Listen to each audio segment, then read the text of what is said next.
我是世界之王！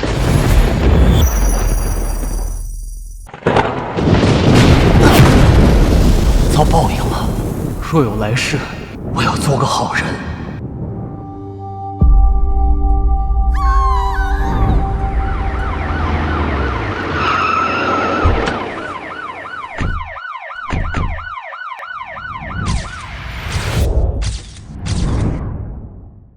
让一下。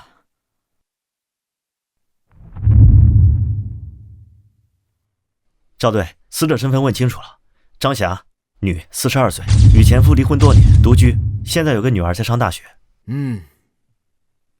队长，死者身中3刀，致命伤在颈部。根据报案人提供的信息，初步推算，死亡时间应该在9点钟左右。哎呦，这么多血！3刀啊！3刀啊！哎呀！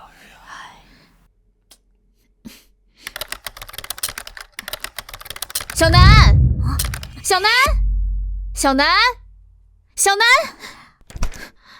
玩，外面出了那么大事情，你就知道玩游戏。姐，你怎么回来了？外面吵什么呢？你没听到什么声音啊？隐约听到了，怎么了？隔壁出了凶杀案，死者是张阿姨。啊！小吴，你干嘛呢？队长，我马上来。小南，你锁好门，别乱走。我今晚加班，谁敲门都别开啊！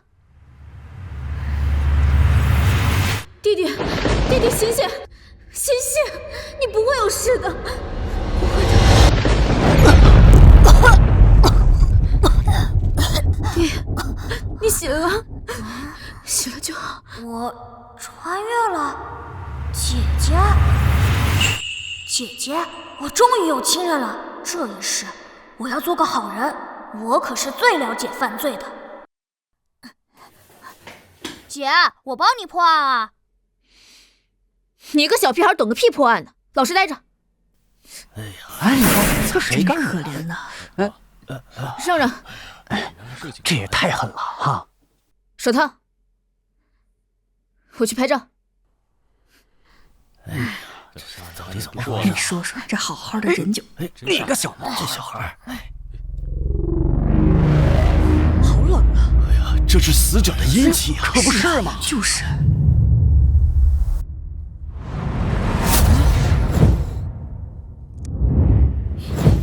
怎么这么香？哎呀，你看看，什么味儿啊？哎呦，真是太惨了！是啊，太可怕了。小南，你怎么出来了？快回去，这里有死人。没事儿。队长，监控查过了，最近1个小时内没有人离开过这栋楼。队长，窗户没动过，没有攀爬痕迹，窗外有护栏。密室杀人呢？可不是嘛，这种人听说过，可没见过。这算哪门子密室杀人？熟人作案而已，而且凶手此刻就在这栋楼里。熟人作案而已，而且凶手此刻就在这栋楼里。可能是熟人作案，查一下张霞邻里关系。是。这谁家的孩子呀？赶紧领走！这熊孩子！小南，快回去！再看，小心做噩梦。小南，你在这里捣乱干嘛？快回去！不好意思啊，赵队，这是我亲弟弟，他爱捣乱。这是你弟弟啊？亲弟弟？啊，还不快走！哎，等等，你和你弟弟就住在这儿？是对面602。小朋友，来，过来，过来，别磨叽，来吧。小朋友，叫什么名字？几岁了？9岁，3年级，放暑假打游戏。9点03分听到尖叫声。哎，大叔，你要问什么赶紧问，别拉家常。好，那你跟叔叔说说看，你在听到尖叫声之前都看到了什么，或者出门发现了什么？我在打游戏。那你怎么要说是熟人作案？这很明显啊。不是老赵，这现场还没勘察完呢，他就敢说熟人作案？你真要听个9岁小孩在这分析案情，这不是浪费时间吗？你爱听不听？哎，等等，他们是离案发现场最近的邻居，听一下。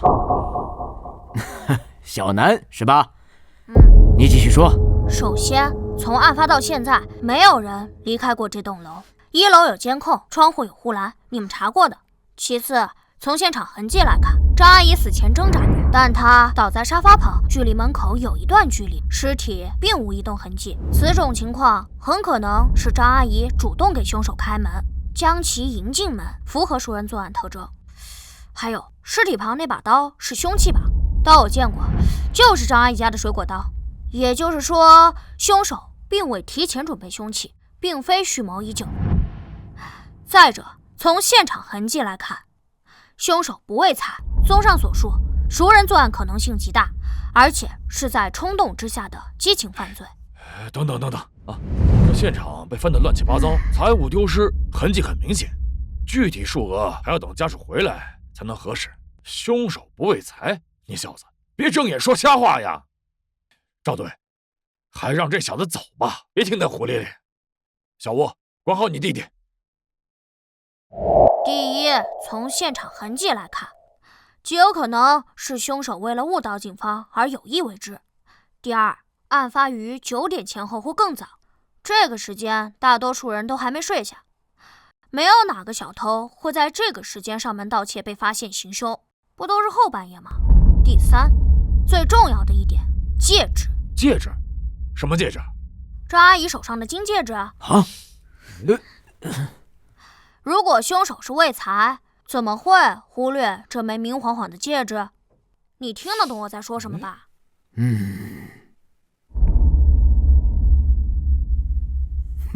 厉害啊，小子，你怎么懂这些？我爸是刑警，我妈是刑警，我姐是刑警，我就是刑警，家庭熏陶嘛。另外，我还看过800集的柯南。好小子，行，回去吧，这毕竟不是小孩子待的地方。哎，对了，叔叔，我得纠正你一个错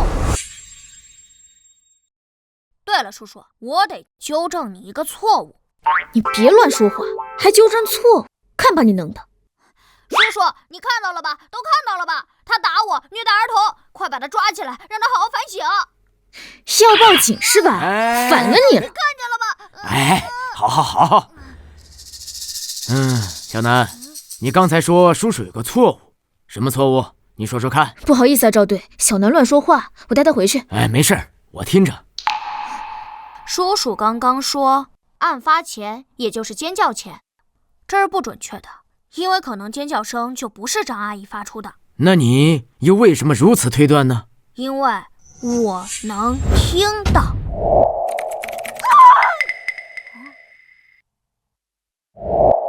行了，我回去了。嘿，哎呀，快出来！这小孩，这孩子。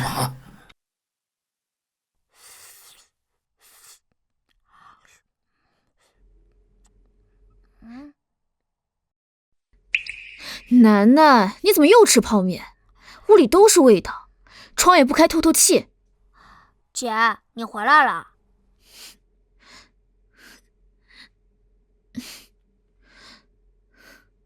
我去睡会觉啊，你7点叫我啊，7点啊，别忘了。知道了，姐。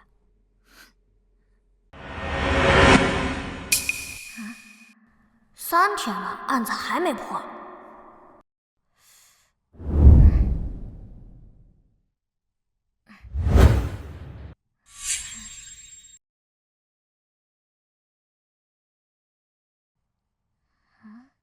张霞，女，42岁，桐城人，工厂质检员。案发当日休假在家，死亡时间约9点，身中3刀，致命伤在脖梗动脉处。为人和善，并未发现与人结怨。女儿在上大学，前夫王洪刚虽多年来一直骚扰张霞，案发时并不在槟城，且3个月未与被害人通话，已排除作案嫌疑。凶器上未发现指物，门口地面脚印复杂，皆来自于张霞与多名嫌疑人。这个案子明明并不复杂，怎么给调查成密室杀人案了？根据1楼周大爷笔录，大约在晚上9点听到尖叫声。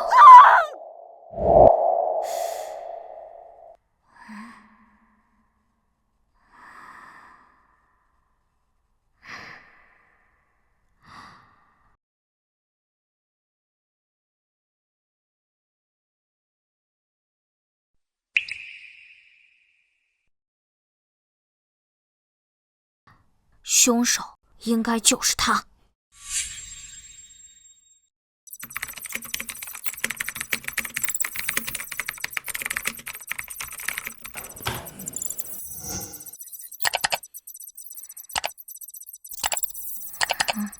关江花园1单元的701-702-501-502，凶手就是他。姐，7点了，起来啦！哎呀，你别吵，我起来了。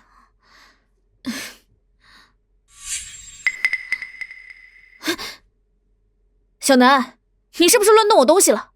对啊，我看了前几天张阿姨案子的档案，怎么了？你怎么能乱动我东西呢？你个熊孩子，都被你搞乱了。姐，我这不想帮你破案吗？帮我？你不给我捣乱，我就谢天谢地了。这个案子是市厅亲自督办，如果不能及时破案，你知道我们局里多少人要受处分吗？帮我。姐，你别哭嘛，我知道你办案压力大，精神太紧张了。哎，讨厌。姐，我告诉你哦，我知道谁是凶手了。你知道？你发现了什么？小南，我跟你说，话不能乱说。还是说你那天发现了什么？不是，这是我经过分析才得出的结论。在这份档案里，你们忽略了一个非常重要的问题。什么问题？1楼住户绝不可能听到任何尖叫声。我以为是什么问题，怎么不可能？别再给我捣乱了，你姐很累，你姐还……姐，你听我说。来，你看这份口供，然后……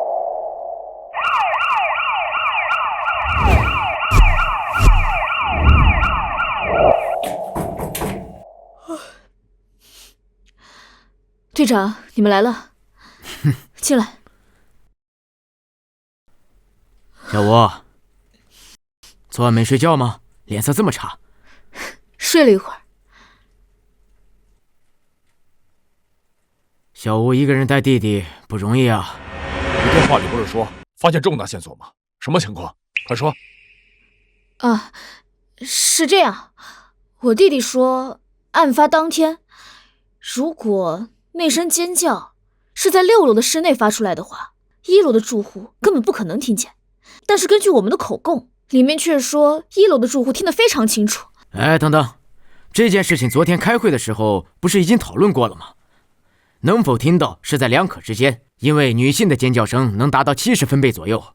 小吴，你怎么回事啊？大家都这么忙，你弟随口说什么，这就叫重大线索？还把我们都叫来，你是不是睡傻了？不是，孙队，是这样啊。假设这个声音不是张霞发的。哎，行了，你搞什么呢？喂，那个谁，你干嘛凶我姐？会不会好好说话？小南，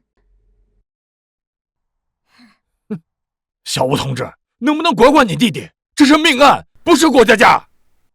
哎，好了，老孙，我知道你着急，别这么上火。你继续说。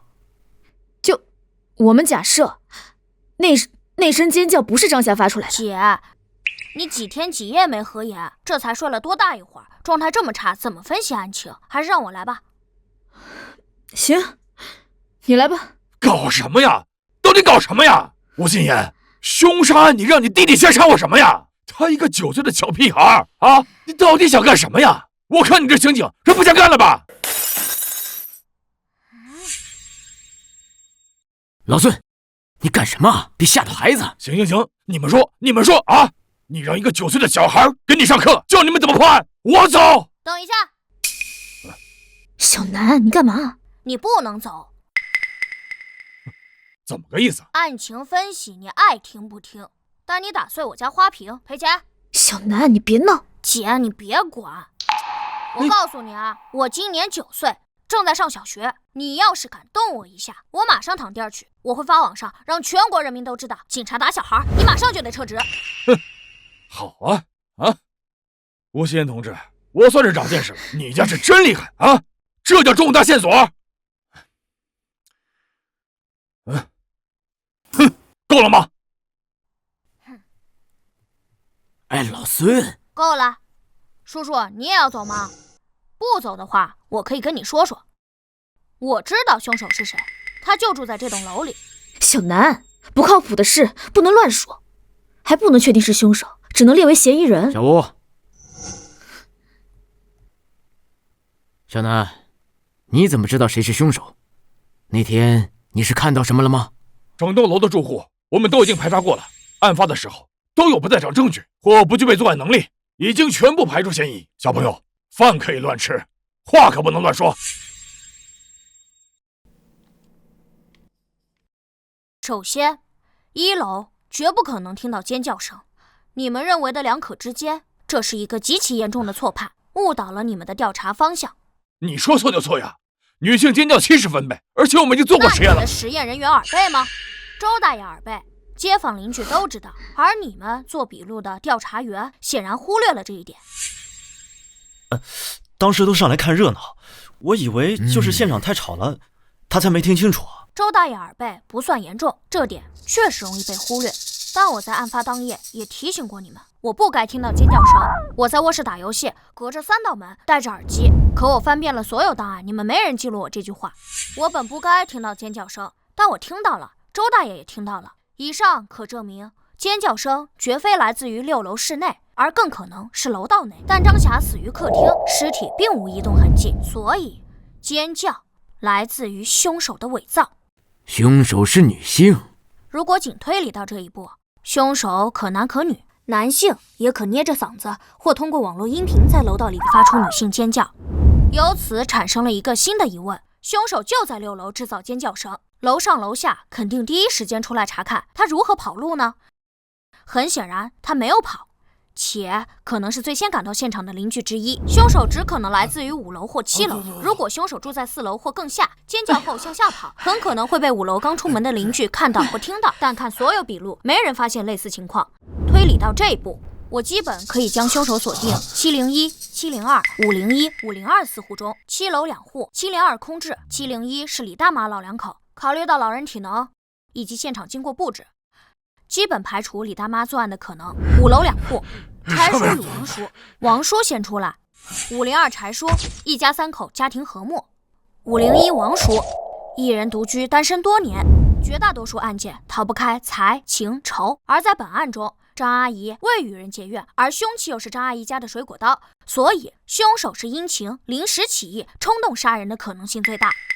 再看笔录，502柴叔笔录证明他在出门时已经看到王叔出门。李大妈笔录，他在下楼时已经看到王叔与柴叔一前一后跑到601门口，也就是说，第一个出现在楼道里的人是他，第一个赶到现场的是他，马上断定张阿姨出事的是他。踹开门使门锁遭到破坏的，并向里面走几步留下脚印的也是他，所以我认为凶手就是他。楼下501的王叔王胜利。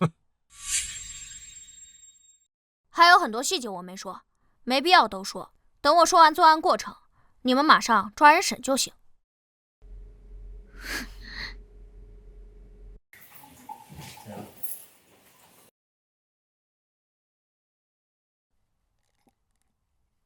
7月13日夜里8点半至9点之间，王胜利正在张霞屋内谈事情，因为某些矛盾，王胜利失控。对呀，你可别胡说八道了，主观臆断，没有任何证据。这是严谨的推理，如果你有问题，允许提出来。好，那我问你，现场明明有盗窃痕迹，你为什么说没有丢失财物？张阿姨的女儿在案发隔天赶回来，笔录我看了。她这几年在外上学，极少回家，只能确认被害人卧室里过去的首饰没丢，2部旧手机没丢。至于被害人这几年是否置办其他值钱物件，以及是否丢失，他无法确定。你也知道无法确认。我原本认为戒指没丢是凶手伪造现场的疏忽，可我重新复盘案件后，发现并非如此。凶手在犯案后出奇的冷静，他做了很多他自认为很精巧的布置，是他调节了空调，以减缓血液凝固速度。凶手还擦掉了刀上的指纹、空调遥控器指纹、柜子前的脚印。他想要伪造成入室盗窃被主家发现，从而杀人的假象，但他显然不具备布置完美犯罪现场的能力。不知该如何处理赃物，1楼有监控，他带不出去，他怕警察搜全楼，因此他不是疏忽，他是故意的，什么都没拿走。这假象他认为也是合理的，入室盗窃还未发现值钱物件，被发现杀人，慌忙逃走，所以结合被害人女儿的笔录，我认为他就是什么都没丢，因为他不敢拿。你可真会想象。还有什么问题吗？好，那我再问你，如果真按你所说，一个普通人冲动杀人，他怎么能如此冷静？怎么可能想到如何布置现场，甚至误导警方？谁跟你说王胜利是普通人？你什么意思？要不咱打个赌吧？赌什么？王胜利是凶手？你真当这是过家家？王胜利一定是凶手，没什么好赌的。哼，那你扯什么？我认为王胜利过去杀过人，身上还背着命案，你信吗？什么？他过去杀过人？小南，不能乱说话。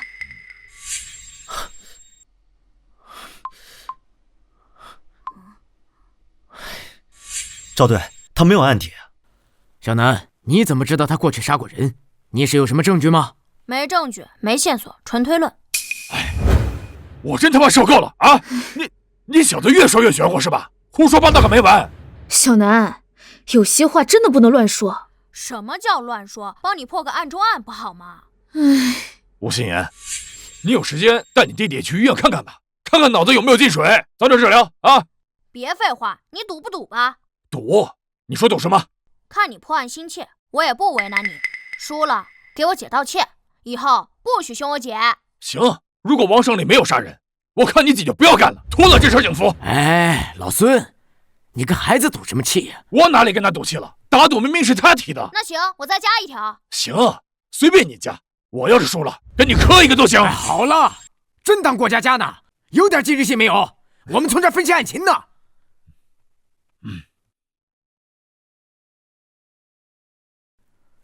小南啊，你刚才分析的是有几分道理，但是他没有实质性的证据，就连间接性的证据也没有，全是推论。我现在虽然可以把王胜利带回警局配合调查，但最多关他48个小时。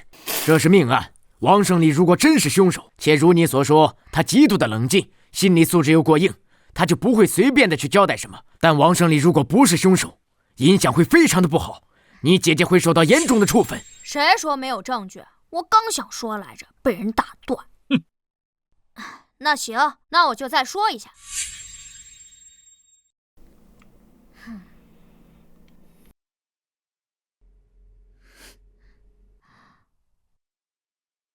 7月13日夜里8点半至9点之间，王胜利正在张霞屋内谈事，因为某些矛盾，王胜利失控，便拿着水果刀对着张霞身前连刺数刀。王胜利擦掉了刀子上的指纹，伪造现场，便回家洗澡换衣，接着返回6楼楼道，制造出尖叫声，再迅速跑回5楼门口。这时柴叔开门查看，恰好看到王胜利已经出来。其实他是从楼上刚下来的，整栋楼都被惊动了。众人来到601门口，敲门、砸门，折腾了一番。这时挡着门的王胜利才第一个踹开门，看到了死者。以上是凶手作案的大致过程。间接证据：根据被害人伤口出血量，凶手身上必被泵溅上血，他需要回家洗澡换衣，且对衣服反复冲洗。案发这3天，他一定反复冲洗过浴室，可以查一下他家的水量情况。证据2，可对凶手家浴室进行卢米诺测试。卢米诺测试，高度灵敏的化学发光检测方法，法医学领域检测，肉眼难以观察到的极微量血迹。哪怕凶手反复清洗过浴室，血液被稀释到100万分之1，卢米诺测试依旧会有效。证据3，王胜利40多岁，重度烟瘾，嗓音沙哑的他，哪怕捏着嗓子，恐怕也很难模仿出女性尖叫。所以，我认为他是靠电子设备模仿出尖叫。抓人时带我去现场搜查，我能帮你们找到直接关键证据。不对，假设王胜利真的杀过人，而且洗了澡，按被害人的出血量，如果角度……案发当天，围观邻居中，王胜利是唯一一个刚刚洗过澡的人。虽然他吹干了头发，换的是衣服，伪装得很好，但他身上依旧有浓郁的沐浴露香味。我证明，我记得，我可以断定，王胜利身上不仅溅上了血，还很多。如果只是少量血溅到衣服上，换衣服就够了，不需要洗澡。还有问题吗？用水量够了，等我打电话。喂，老雷啊，我老赵，哎，找你帮个忙，帮我查一下713案，案发单元最近的对，1个星期就可以，用水量的情况。好嘞，我等你回电。哎，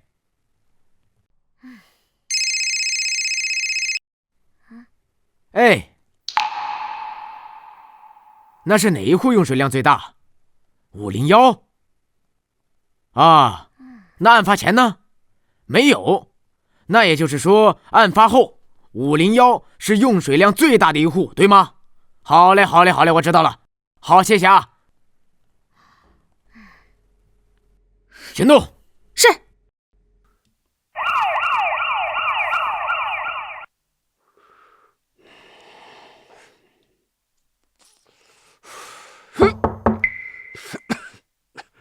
谁呀？王叔，是我。小南呐，咋的了？你等我一下啊。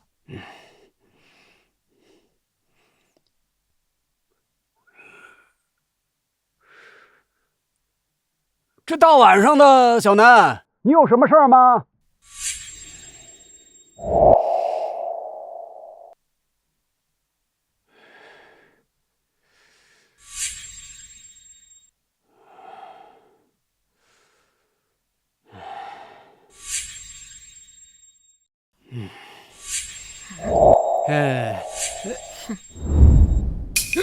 别动，别动！你们要干什么？老实点，双手抱头，给我拖进去！我犯什么罪了？你们凭什么抓我呀？你给我放开！你给我放开！王胜利，老实点，我们怀疑你跟张霞的死亡案有关系。你说什么呢你？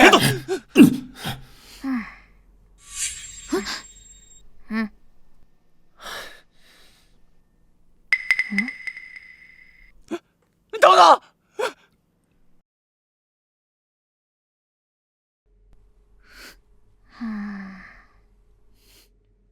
哎，小南，干嘛呢？恢复数据。哎，你别摸索了！你看你这人，你干什么呢？你给我闭上！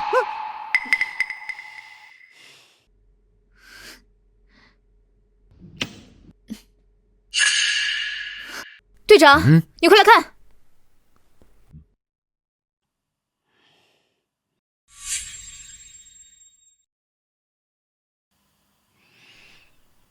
他在销毁证据，哼，够难缠的。这不可能是巧合。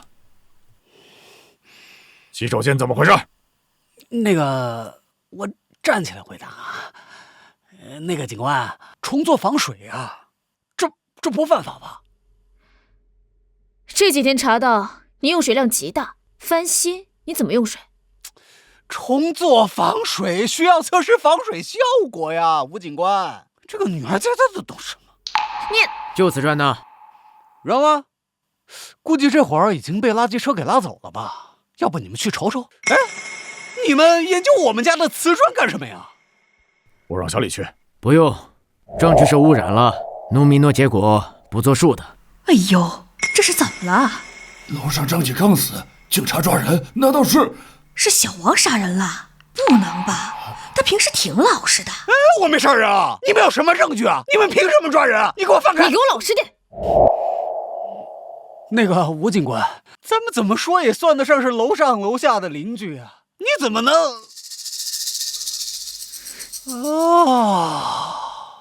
我想起来了，你觉得我之前得罪过你，所以你对我打击报复是不是？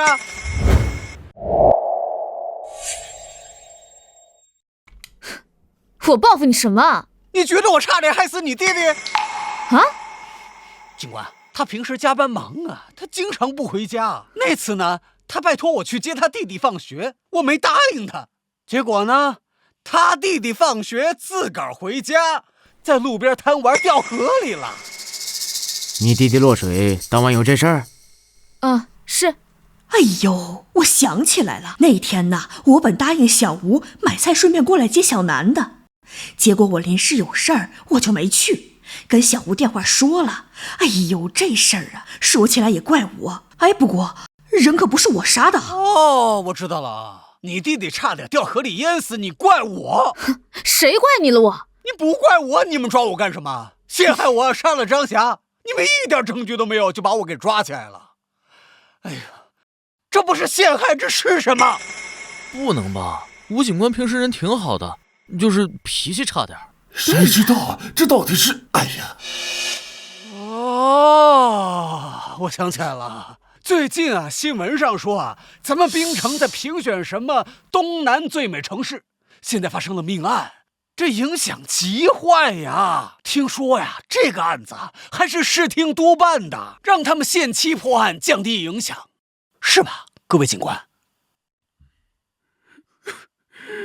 哎呀，这都过了3天了呀，你们一点证据都没找到呀！这一着急就把杀人犯的帽子扣我头上了呀！你给我闭嘴，别胡咧咧！是，我父母早亡，我一个人南下打工呀。我都40多岁了，我还是个老光棍啊，没亲人没朋友呀。等他们要是把我抓进去，就屈打成招呀！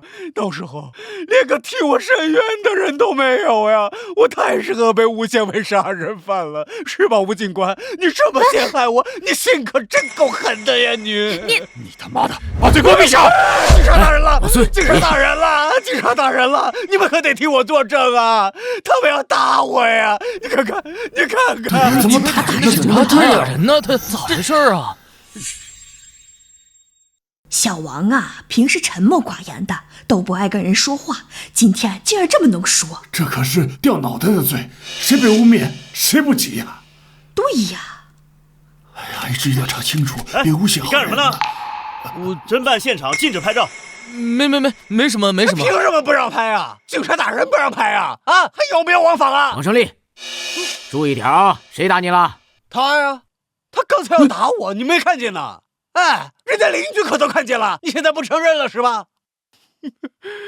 各位街坊邻居啊，你们肯定不能走呀，可得替我作证啊！你们要是走了，这帮黑警察肯定打我呀！到时候就算没有证据，他们也会伪造证据的呀！放心吧，小王，我们不走。王哥，我们都看着呢。你们放心啊，我没杀人，我肯定不会承认的呀！就算他们把我抓进去，那最多就是关我48个小时。我要是没出来呀，你们可一定要给电视台打电话呀，让全市人民都好好看看这帮黑警是怎么诬陷无辜市民的。队长，哪里需要做卢米诺测试啊？不需要了，你去看一下现场。让一下。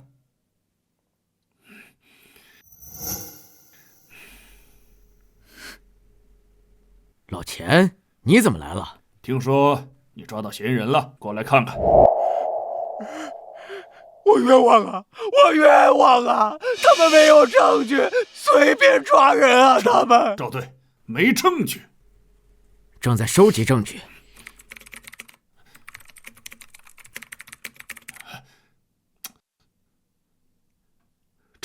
这怎么还有个孩子啊？老钱，请，有事说事。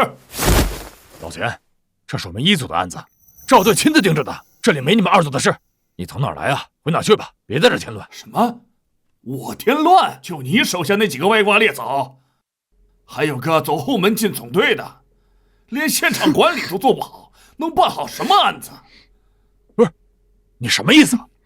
没意思，我早就说过，这个案子就应该让我们2组来办。青天大老爷，你可来了呀！你可得为我做主呀！我是被冤枉的，他们没证据啊！他们，你看看啊！随便扣人，连证据都没有，这传出去会造成什么影响啊？哎，行了，老钱，这没你的事儿，回吧啊！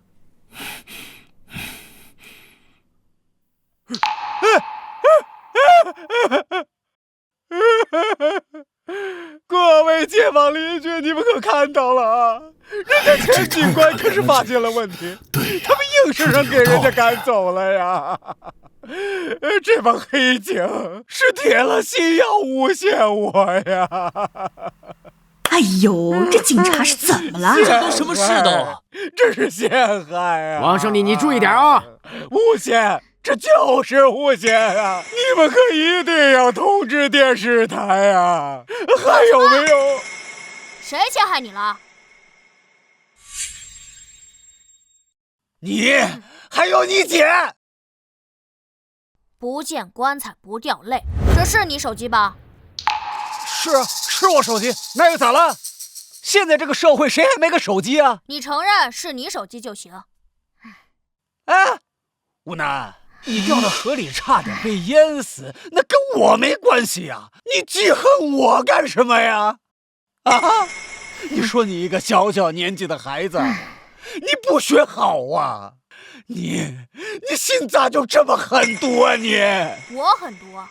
那行，我今天就发善心。我给你个机会，只要你承认张霞是你杀的，并交代犯罪过程，算你自首，怎么样？你没病吧你？我没杀人，我自什么首啊？哼！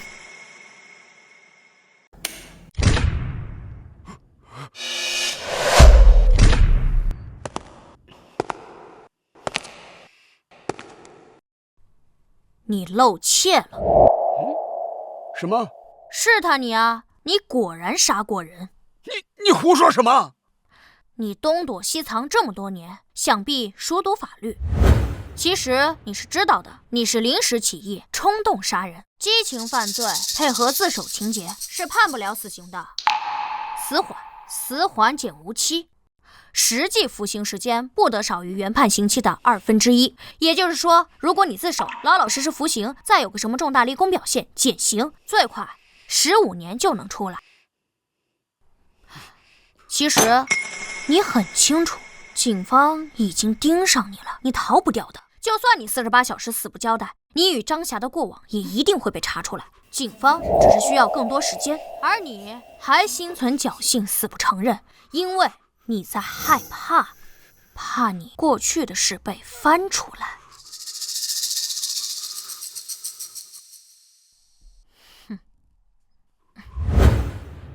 自首吗？自首？嫌疑人没有第一时间反驳，小南跟他说了什么？声音太小，没听清。大家都简单点，你数罪并罚，下辈子做个好人。我不知道你说什么。不见棺材不掉泪，那我送你上路。你没证据，你没有证据，你没有证据。我有证据。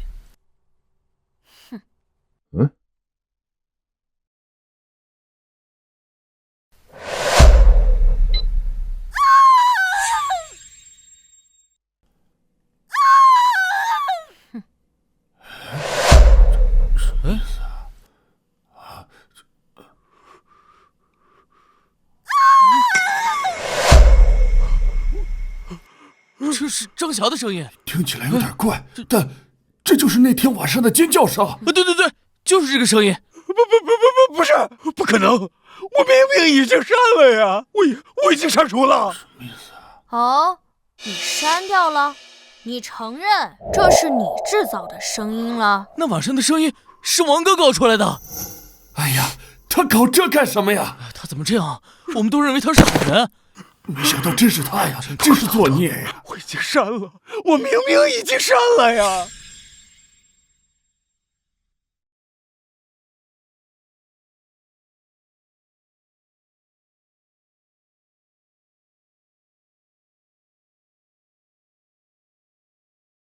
想要彻底删掉一个文件，必须让文件重复写入，覆盖掉原有文件。你删掉的只是文件索引，文件可恢复，你显然不懂存储的基本原理。另外，你与张霞的聊天信息我也恢复出来了，是通过一个名叫爱友的交友软件。你与张霞楼上楼下邻居很多年，本来并无过多交际，直至3个月前，你与张霞通过爱友闲聊几句，越发熟络。具体聊天内容涉及到张阿姨隐私，我就不读了。不过我还看到了，你最近2年来通过这个软件搭讪过很多离异女性，并提出无理要求。要我读读吗？别，人是我杀的，我承认人是我杀的。姐，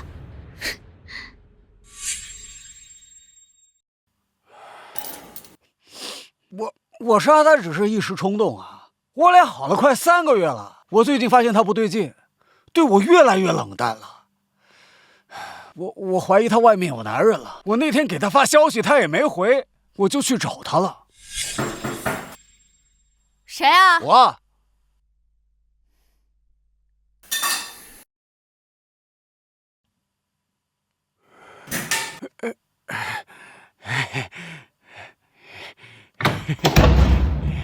张霞，咋不回我信息呢？卧室充电呢，没听到。进门时间8点。具体聊了什么？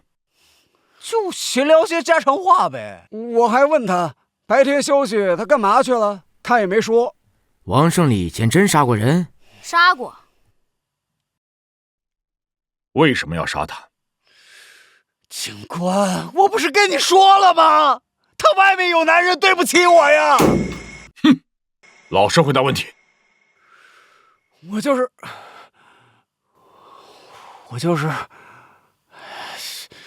我说，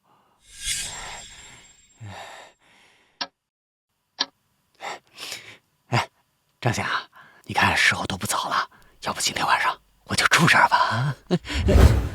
什么早啊晚的，你就住楼下，回去吧。多大年龄了，还这么精神？出去，给我马上走！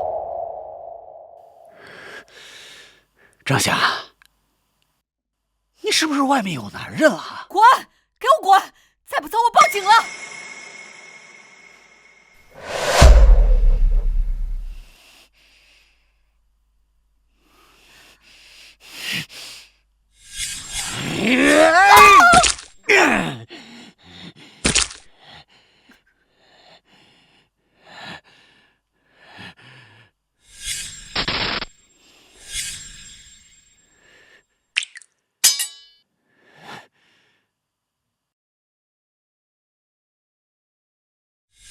现场盗窃痕迹是你布置的？是你调节了空调温度？是。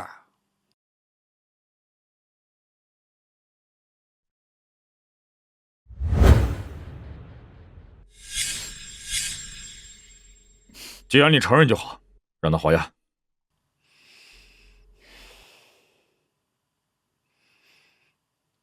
按这就行。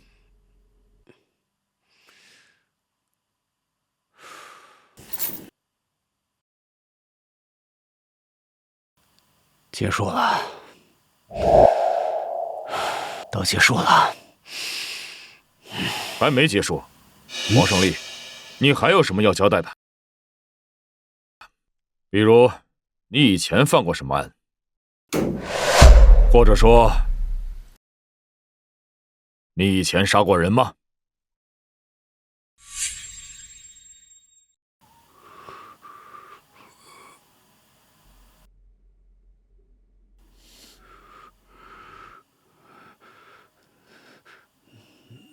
能给我一支烟吗？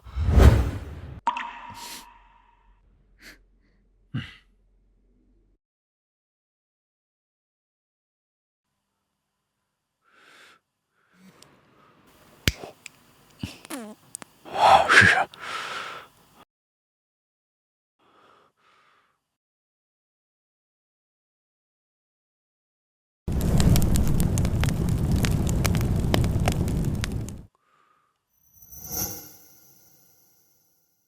王胜利，回答问题，你以前杀过人吗？没杀过。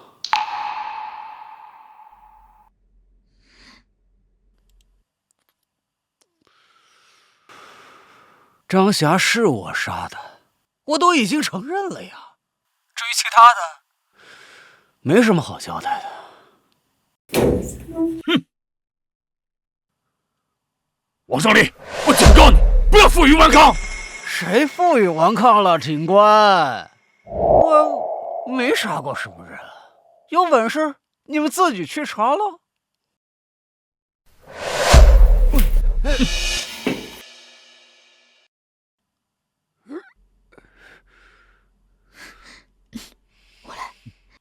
王胜利，你犯的罪足以判处死刑，你现在在耍无赖，没有任何意义。吴警官，我知道，我都够判死刑了，我还怕什么呀？你们不是着急着破案吗？现在案子破了，你们赶紧把我抓去判个枪毙呀！你们还折腾什么呀？啊？不会吧？你们警察还真觉得自己是正义的化身呢？怀疑我以前杀过人，就一定要查清楚啊？是吗？是吧？哎，太好了！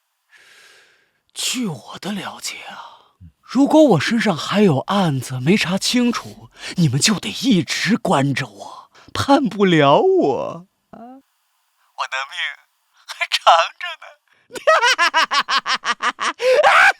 小南，你说王胜利以前杀过人，有几分把握？10分，我去审吧。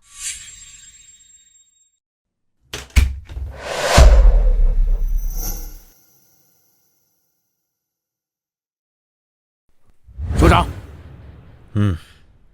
赵队，听说你找到证据了。老赵，审讯的怎么样了？嫌疑人都交代了，对犯罪事实供认不讳。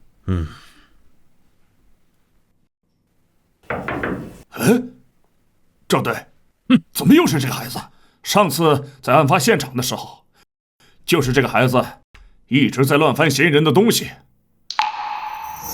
伯伯好。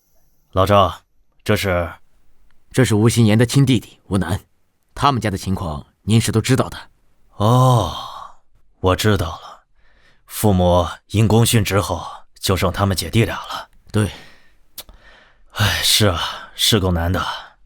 小吴平时也忙，以后这孩子要来署里就来，没地方写作业，带到会客室。纪律就是纪律，这里是办案区，不是孩子该来的地方。署长，其实这个案子能够告破，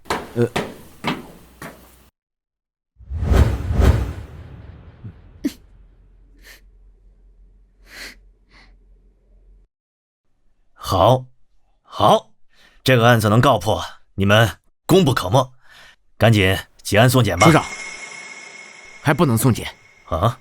为什么？小南，你说王胜利以前杀过人，有几分把握？10分。我们怀疑王胜利在杀害张霞之前还杀过人。还杀过？案中案？有什么线索？这嫌疑人现在还拒不交代以前的犯案。没有线索。是我说的，嫌疑人还杀过人，交给我来审，我能马上结案。小南，你这不是胡闹吗？一个小屁孩说他杀过人，你们就信了？老赵，你也是老刑警了，你近期马上就要提一提了，绝不能犯错误。署长，这些我都明白。其实713案能够顺利的告破，还多亏了吴楠，他是个神童。这神童？所以没有线索，没有证据，他说你就信？原本我们对吴楠的话有所怀疑，但在本案的侦查过程中，我们发现犯罪嫌疑人有极高的反侦查意识以及过人的心理素质，他不像是初犯。哎，等等，老孙，你的意思是还真要查？什么线索都没有，怎么查？就这么一直耗着吗？就这么一直关着嫌疑人吗？上边要求我们限期破案，既然这个案子已经破了，署长，713案可以上报，但是犯罪嫌疑人以前的犯案，我还是觉得……怎么？你想查？那你报告打算怎么写？就写一个9岁的孩子怀疑他杀过人，你们信了？哎，有没有人呐？还有没有人呐？你们到底审不审呐？还有没有点人权呐？啊！保持安静！你们到底审不审呐？我都困了。你不审的话，把我送回去睡觉吧。哎，怎么来这么多人呐？哦，你们刚才在外边，不会是在商量怎么对我刑讯逼供吧？来，老子都被判死刑了，老子怕你们呢啊！来，尽管招呼。老张，我再给你5天时间，查明嫌疑人过去还杀了谁。署长，这可能是嫌疑人为了故意拖延时间，故意这么说的。5天？老子给你5年，你他妈也查不出来。5分钟，我来审。给我5分钟，我让他交代。你个小屁孩，你懂什么？吴心言，管好你弟弟。署长，他们怎么能让一个9岁的孩子办案呢？这简直是胡闹啊！小吴，你弟看过案件卷宗，这是违反纪律的。署长，我给我5分钟，破不了案，伯伯可以处分我姐。什么？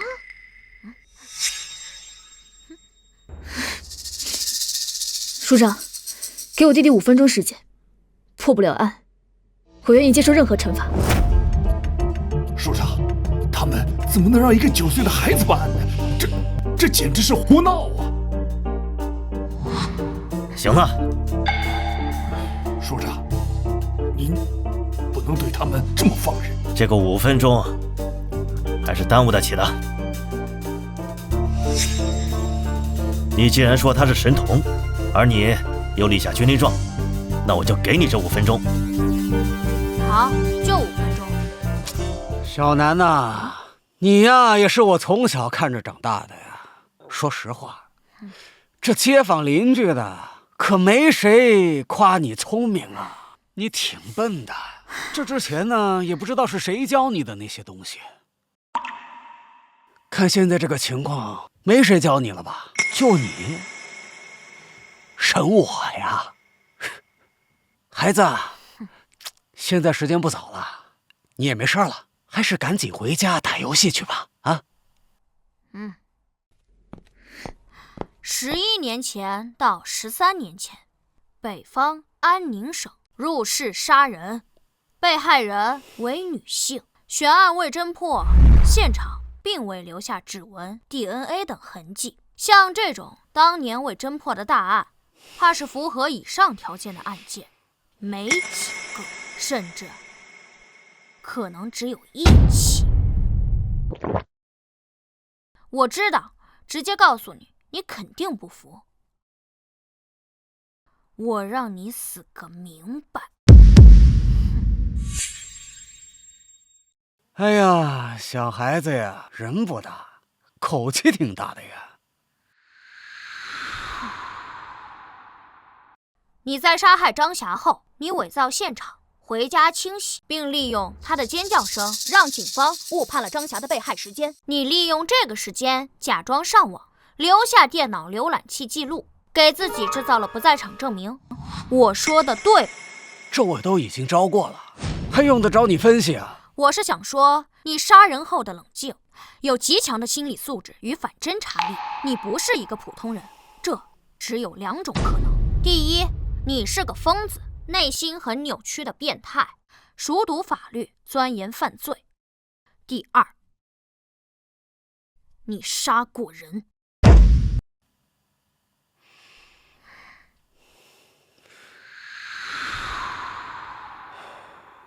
你怎么就知道我不是个变态呢？你搬来10年，如果你真是个变态，你不可能忍到今天。我这都是你的胡乱猜测。你不知道你最大的破绽是什么？你做了很多自认为自己很精巧的事情，有着超乎寻常的执行力，但你却没逃走。站在你的角度，我得到了2种答案：第一，直接逃走太明显，住得那么近，谁在张霞死后谁失踪了，谁就是凶手。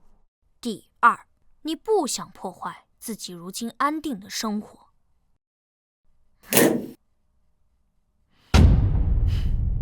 根据你的第一次笔录，你是北方普陵省人，父母双亡，10几岁便远走他乡，来到南部辗转多地打工。10年前定居于槟城，靠打零工过活，很少社交，未婚未育。而根据其他邻居的笔录，关于你的事也提到了你性格内向、沉默寡言，甚至可以说是孤僻。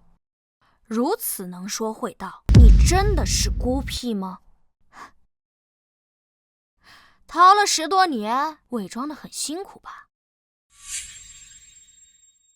你自述没有任何亲人朋友，也就没有人证明你的过去。本市定居10年来，你拒绝社交，跟谁都不熟。反侦查意识不是与生俱来的，你必然看过大量相关书籍。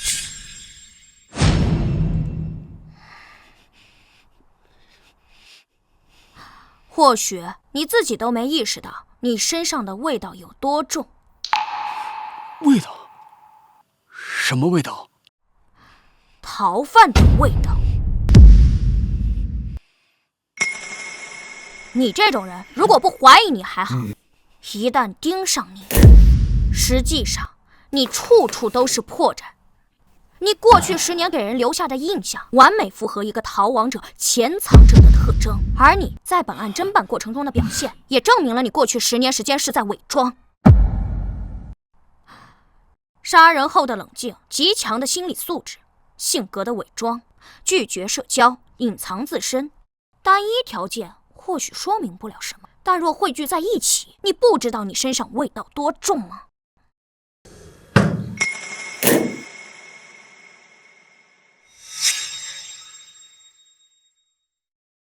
？10年来，你每日惶惶不安，每一次警笛声响起，都让你恐惧。你活在焦虑里，烟瘾很重，你不敢与任何人深交，你害怕别人了解你，甚至你现在这个王胜利的身份都可能是冒用的。而你却住在刑警家楼下，你想要灯下黑？哼，你想要掌握本地警方的第一手动向。你杀过人，对吧？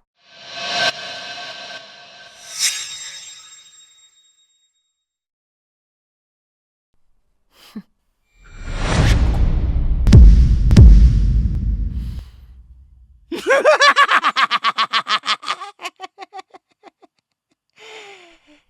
但是那又能怎么样呢？警察抓人是要讲究证据的。就靠你这么一说，我就成杀人犯了。我在什么时间、什么地点、用什么方式杀的人？你没有证据，你没有线索，对吧？对我个人而言，你这个人以你的行为就是线索。时间也差不多了。既然你已经承认人是你杀的，那么我就长话短说。第一，你曾经是个小偷，做过入室盗窃。小南，你依据什么推断的？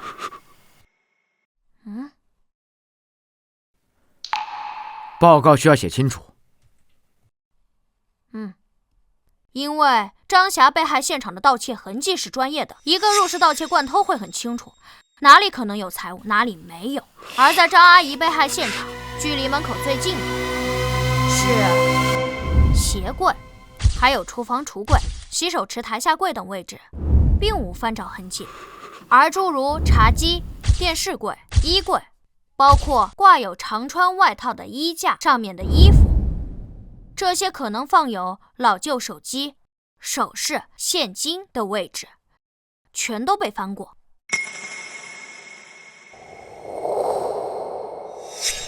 你伪造盗窃现场，但你出于过往的入室盗窃经验，或者说是出于行为本能，留下的盗窃痕迹极为专业。这证明了你过去是个惯偷，是不是？第二，王胜利自称他来自于北部3省之一的普陵省，10几岁便远走他乡，距今30年。你说谎了。如果王胜利真少年时就来南部，他的口音应该早就变了。可他没变，他虽然极力克制着自己，但偶尔还是会暴露。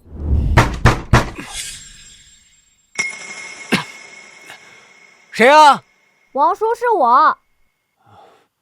小南呐，咋的了？北部3省以安宁省口音最重，也最容易识别。如果我没听错的话，你应该是安宁人。第3，既然王胜利乡音难改，那么我认为在他成年后的很多年，他都待在家里，因此他正是在第1次杀人后才逃离的家乡。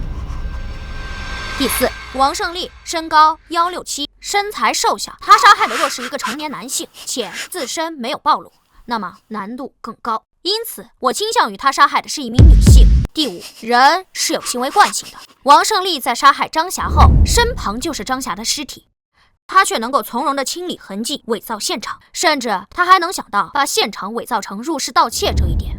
我认为王胜利在冲动杀人后能有如此高的执行力，与他过去经历过相似场景有关。别说了，别说了。第6，一个人在杀人后，往往都会东躲西藏一段时间，关注一下案情进展，然后找个地方安定下来。王胜利是10年前来槟城的，这是他最后躲藏地。这10年也说明了王胜利不是一个爱换地方居住的人，不然应该死定了。我认为他上次作案时间应该是在11年前到13年前之间。综上所述，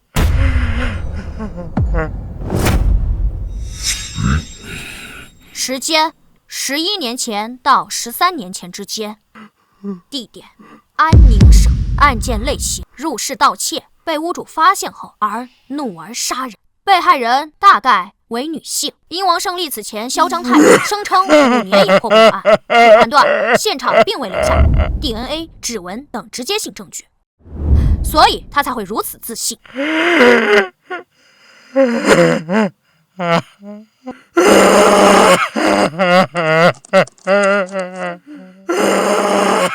姐，符合以上所有特征的案件找到了吗？目前有2个，如果排除 DNA 和指纹这些直接性线索的话，剩下1个。12年前，安宁省会凤阳市616灭门惨案，死者是一名成年女性与2名婴儿。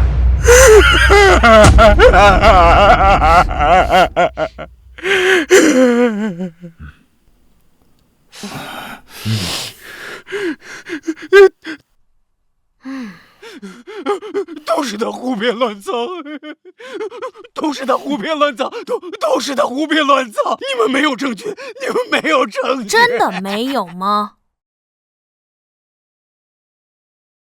没有！王胜利，你要干什么？给我走！走！你们走！走！老实点！不是我，不是我，我跟那个案子没有任何关系，没有任何关系。如果没有证据，那你在害怕什么？确实应该没有 DNA 指纹的证据，但只是没有什么直接性的证据。你搬来10年，惶惶不可终日，你到底在怕什么？是有证据的，对吧？一起凶杀案至少要调查半年以上，所有线索全断，无法继续追查，才会暂时搁置。期间会有成百上千人被调查，庞大的调查信息里会有很多佐证，很多间接证据。只是因为你当初是随机作案，你从未被列为嫌疑人，也没有在你身上核对，所以才让你暂时逃脱了法网。而现在，我们已将你与616案联系到一起，你逃不掉的。署长，我提议联系凤阳警方，把616案的全部档案调出来，并请凤阳警方派遣当年参与过此案调查的老刑警来本市协助办理此案。我同意，报告可以回来再补。你现在马上联系凤阳警方。是。赵叔，等一下，算上那边整理资料的时间，最晚后天到，满打满算3天时间。无论你交代与否，616案必破，你何必死扛着？大家都很累，不如简单点。我现在只需要你回答我，616案是你做的吧？616案是你做的吧？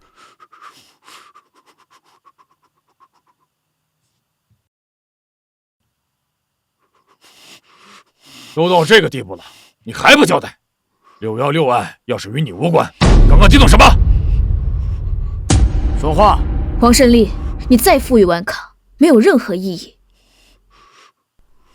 你是不服我吗？因为我才9岁就抓到你，实际上这次没有我，你也会被警方抓到。你杀张霞可不是随机作案，就算没有我，警方只需要多几天时间，也会查到你与张霞的关系。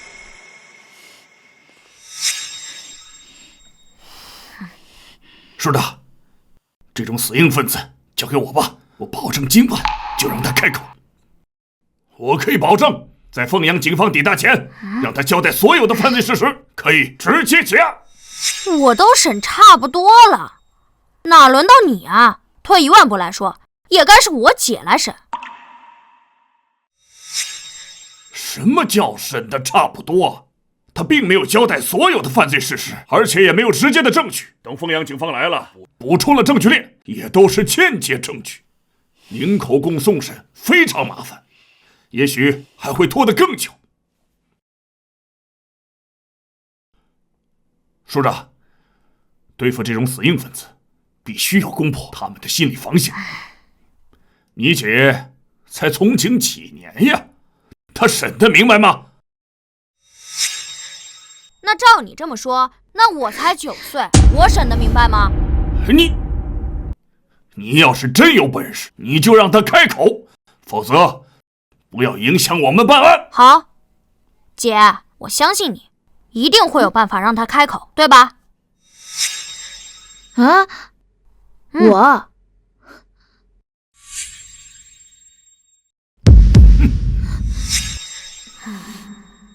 我才9岁，警署里的功劳也不可能给我，报纸上都不能写我是吧？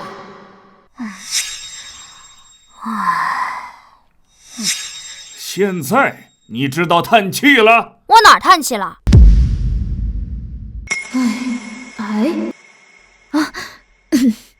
那个王胜利，我可以告诉你，是交易。对，交易。我可以和你做个交易，如果你承认616惨案是你做的，并且详细供述当时的犯罪过程，我们查了属实，我就可以告诉你，张霞被害那天为什么不接你电话，她到底去干了什么，张霞是否有其他男人，以及当天去做什么了。对，就这意思，我弟说的没错。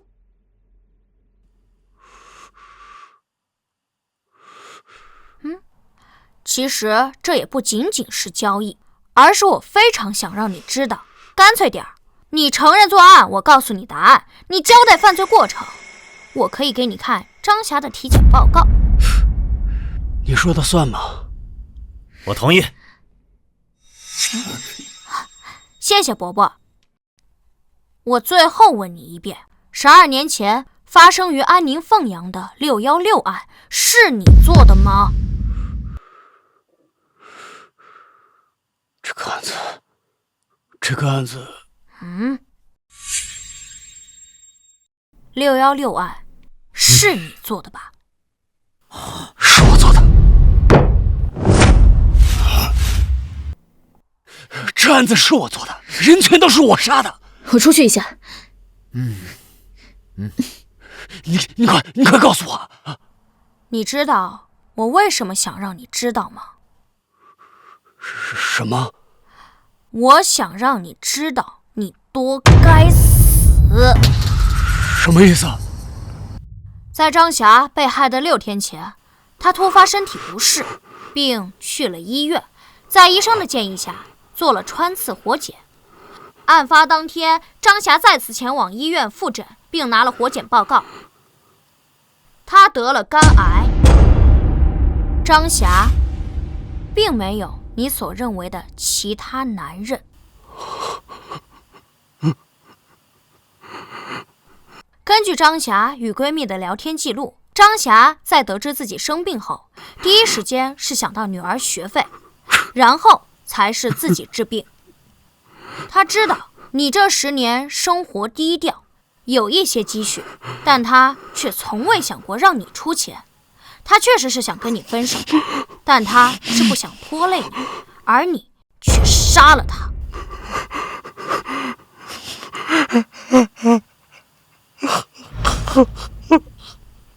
你真该死！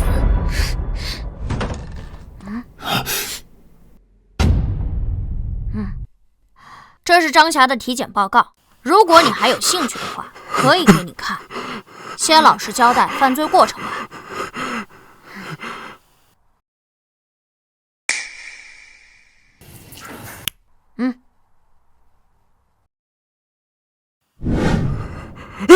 你等等！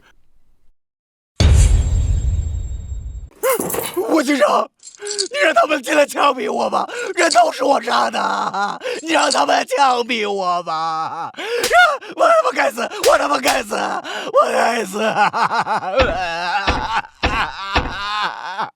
你老实交代案情，你交代的作案过程必须要跟案件细节对得上，这才是你要做的。法律自然会惩罚你，真是神经病。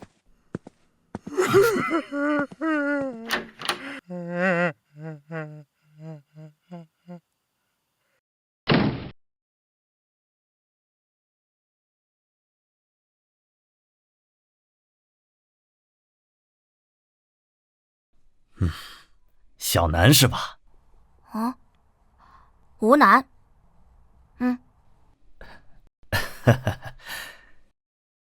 楚阔海，楚伯伯好。哎，好，真是神童啊！哪里有什么神童，还不是我姐教的好，离不开我姐对我的耳濡目染。我明白，也是啊，你才9岁，不管是面对上边，还是面对大众，你都不适合出现在凶杀案的报告里边。既然你代表你姐侦破此案，那这2个案子的首功自然是她的了。放心。楚伯伯，那有奖金吗？我想换台电脑。有，731案能够迅速侦破，书里自然会有嘉奖。另外啊，616案既然当年没有侦破，肯定要向社会征集线索的，应该有几万块奖金。是的，案子不是小吴破的呀，他本身就是靠着走后门的关系才被调入总队的。他能力不足，如果这次把首功给他，难以负重啊，还会引起更多的非议。有病就去看，没事老嚼舌根干什么？小鬼，你骂谁呢？我没骂人啊。你刚才说谁有病？你啊，嘴唇发紫，口呼吸，筒状胸，偶尔咳嗽。我真心建议你去医院看病，病得不轻，再晚说不定就来不及了。你这孩子到底还有没有教养？到底谁没教养？说谁走后门呢？你一把年纪了，还妒贤技能，争功夺利的。你什么你？我姐今年27，5年前从东南警校毕业，2年特警，拿过2次东南警界女子格斗冠军，1次射击冠军。之后，我姐转去基层，从民警做起，也是冲在了第一线。3年前梅河区闹市劫持案，是我姐与人质交换，最终制服歹徒，差点被抹了脖子。前年那场爆炸案，要不是我姐枪法够准，用手枪打中了120米外的目标，说不定还要炸死多少人。去年联合行动追捕逃犯，我姐身中2刀都能制服逃犯，在家足足躺了3个月才养好。在那几个月前，是，我承认，我爸妈6年前因公殉职，我姐在晋升过程中确实受到了一点照顾，包括去年调入总队，继承了父亲的警号。但我敢说，我姐没有走后门，他每一步都走得堂堂正正。他是一个优秀的刑警，容不得你来抹黑。舅舅提过很多次，想把我姐调到他那边去，待遇肯定比这里好。但我姐不同意。按照我姐的话说，这里是我爸妈守护过的城市，她要继承爸妈的志愿，继续守护这里。你说的好像就跟谁没负过伤似的啊！在这里的老刑警有一个窜一个，谁没有在一线拼命，谁没负过伤？行了，这是负伤的事吗？我姐破格提拔，不是立功就是拼命。你说谁走后门？那行，现在领导不是在吗？你说是谁给我姐开的后门？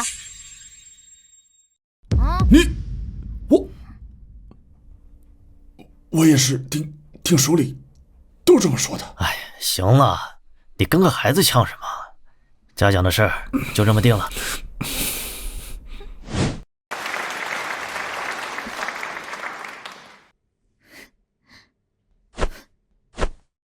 小吴辛苦了。追凶极恶，行经使命，不辛苦。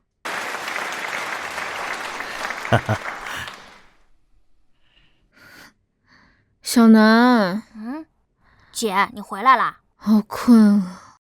姐，刑警不是忙的时候忙死，闲的时候特别闲吗？这才破了大案，你就休息一天，又开始没日没夜的忙啊。清理积案专项行动，所有人都在加班。不行了，我要睡觉了，乖啊。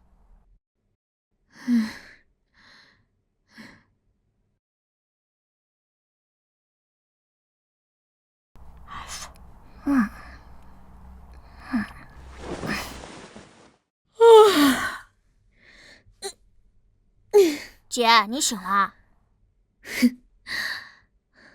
是啊。你说，谁家弟弟这么聪明，还会破案啊？这算什么？这么简单的案子，非要本神童给你推理一番。说你胖，你还喘上了是吧？本来就是嘛，这么简单的案子，我分分钟破解。你又是没日没夜的忙。你这是薯片吃多了中毒了吧？行，你要这么聪明，我考考你啊。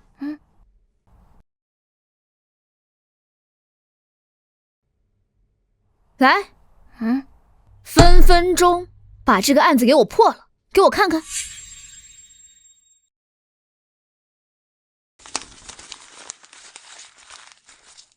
去年12月份的案子，大半年了。好家伙，档案这么厚，还没查出来。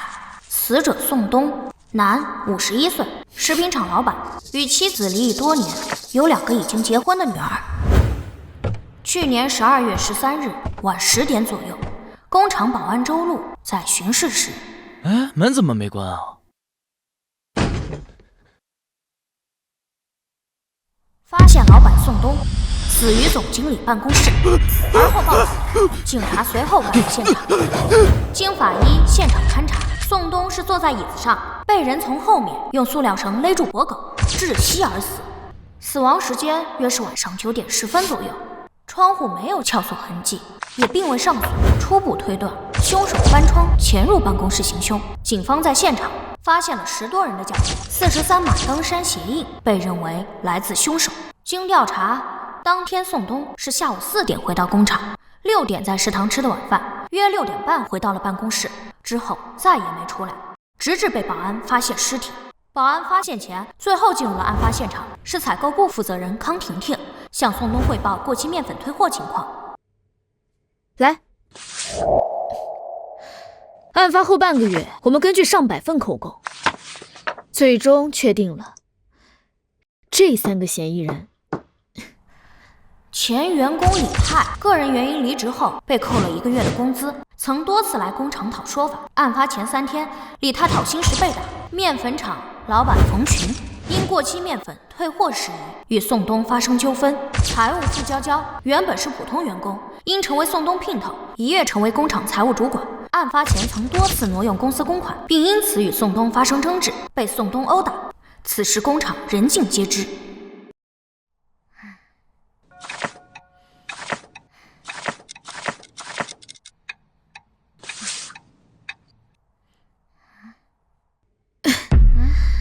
特别是这个傅娇娇。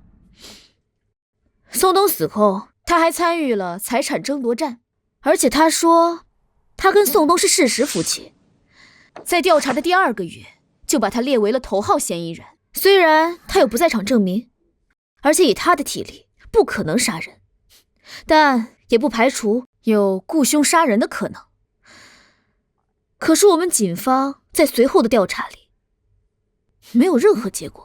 姐，你们所列的这3个嫌疑人，可能调查的方向全错了。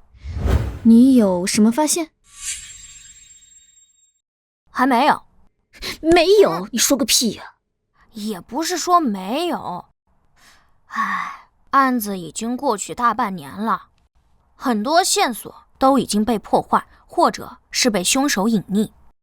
不过，仅从你带回来的这份档案来看，我有10几个怀疑对象。10几个？对，站在凶手的角度，考虑到人性，因为利益，因为感情，因为仇恨，熟人作案，预谋杀害。宋东的人际关系太复杂，有很多人被值得怀疑。果然啊。什么？我就不应该给你看卷宗。为什么？小南，你现在虽然是我们警署的名人，大家都说你很聪明，善于推理，可是你毕竟才9岁，没有系统性的学过刑侦。事实上，你能想到的，我们全都调查过，几10个怀疑对象，我们才筛出了这3个嫌疑人。上百号人的专案组，足足查了3、4个月。而且时代不同了，正如你所说，713案，如果再给我们多一点时间，我们肯定能调查清楚王胜利跟张霞的关系。12年前的616灭门惨案，虽然是随机作案，但是入室，在现在这个时代，以现在的公共监控密度还有侦破技术，凶手不可能逃得掉。姐，你为了打击你弟弟，还真是煞费苦心啊。小南，我真的没有打击你，你真的很聪明。我也希望你考上警校，成为一名刑警。毕竟，咱妈的警号还等着你继承呢。好啦，档案你也看到了，你也没有列出个直接嫌疑人，证明你这一套刑侦推理是破不了案的。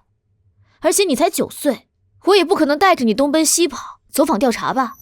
而且这个案子没有新的线索，根本不可能重启调查。要不是因为这次清案行动，我觉得我们应该试试。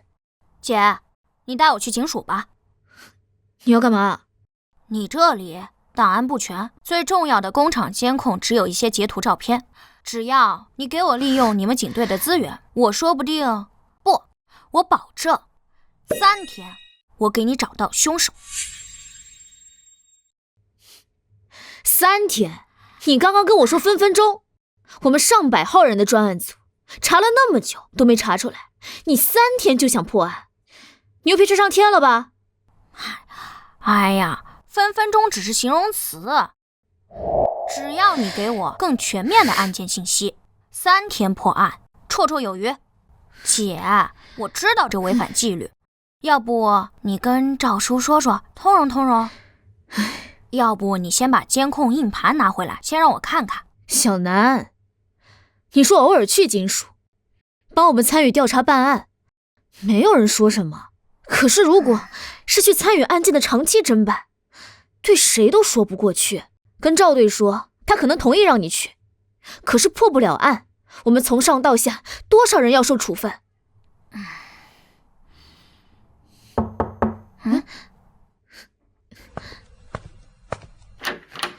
哎，孙队，你过来了。小南在家吧？我来看看我们的小英雄。哦，在，进来吧。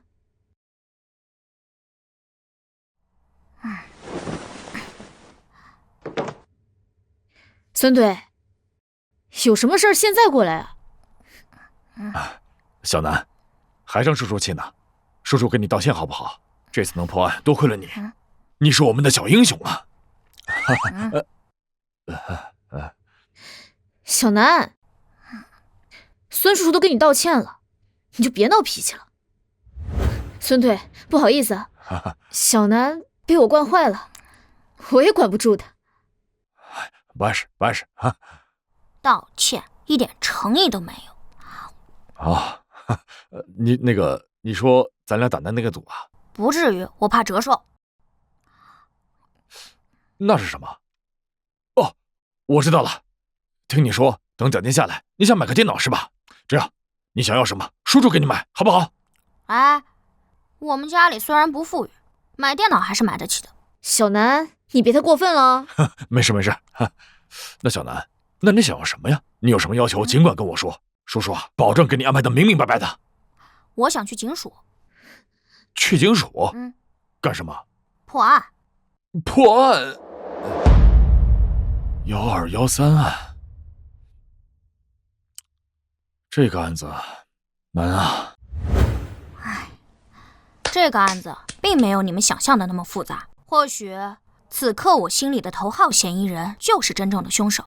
给我3天，让我用警队资源，一定能破案。3天？对，就3天。这个案子100%是熟人作案，不存在随机作案的可能，我一定查得到。行，走，咱们现在就去队里。不是，孙队，小南他……放心，老赵那边我来说。我不是这个意思，我是怕我们都会受到处分。小吴，我们刑警的第一使命是保护公民，打击犯罪，破案是我们的第一要务。在以往的案件侦破中，我们也曾接受社会有能力人士的帮助。在前几年毒虫案中，如果不是曼河大学的生物学教授帮助，我们也不可能破案。小南虽然才9岁，但他的能力是有目共睹的。就这么决定了，快走吧，出了事儿我扛着。孙叔有魄力。哼，你小子肯叫我输了是吧？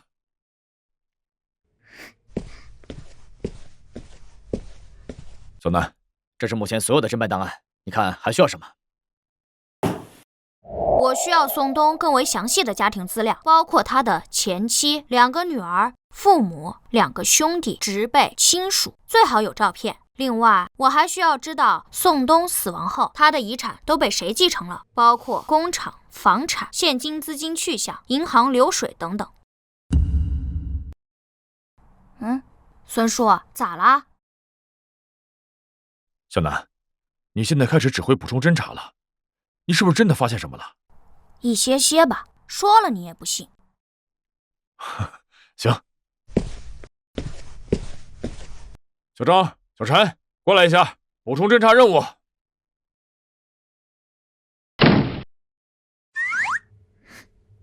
小南，你发现了什么？先告诉你姐呗。我乱猜的，不一定对，需要验证。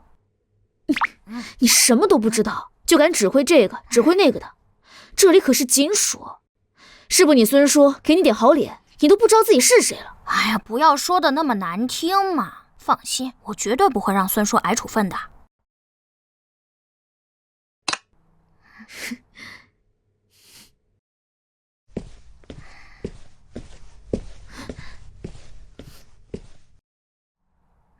小南，这30倍播放卡得跟 PPT 一样，你这看什么呢？看人呢。人？这个食品厂可是有200来个员工，每天人来人往的，光厂区监控就有12个，你这30倍快进，能看出什么呀？首先，这12个都是广角监控，覆盖范围极大。按照正常人的步行速度，出现在监控里后，半分钟内走不出去，所以我不会错过每一个出现在监控里的任何人。其次，我是神童嘛，我都记得住。哼，哈哈。可是这个案子，我们派了3个人，将案发前7天的所有监控完完整整的看了一遍，并没有发现嫌犯的任何线索。我找到了。啊，你找到什么了？这案发前2天，午休时间到处都是人。小南，你看出什么了？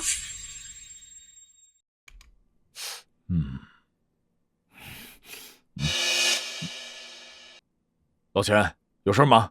出来说。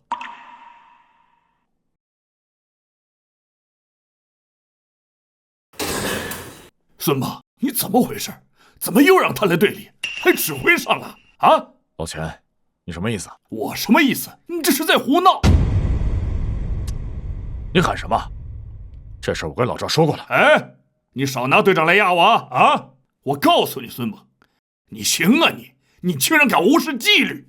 老钱，我知道713案没让你们2组参与，你气不顺。别说没用的，我在说的是纪律，纪律！你这是胡搞乱搞，你这是在犯错，懂吗？行了，老钱，咱俩是平级，还轮不到你来跟我谈纪律。哎，你，孙猛，行啊，你给我等着！孙队，要不我们还是……没事，你们忙你们的，破案要紧。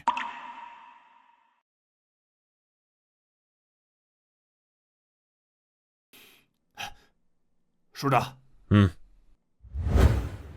国刚，什么事这么着急啊？我听小王说你来了一上午了。署长，我要举报孙猛和赵成龙以权谋私，简直是胡搞乱搞。国刚，小点声，注意影响，慢慢说。署长，现在重启1213案的调查，孙猛不知道出去走访找线索，反而又把吴新言那个弟弟找来了。现在整个专案一组被一个孩子指挥的团团转，这难道不是乱搞吗？吴楠，对，就是他。现在整个警局都把他传得神乎其神，说713案是他一个人办的，把所有一线干警的功劳全抹杀了。署长，我记得您上次在会议上一再强调纪律，可孙猛完全无视您的话，已经开始乱搞。我看他为了功劳都快失心疯了。哎，行了，国刚，你也不用这么激动，你先去吧。这件事啊，我会处理的。哎，去吧。是。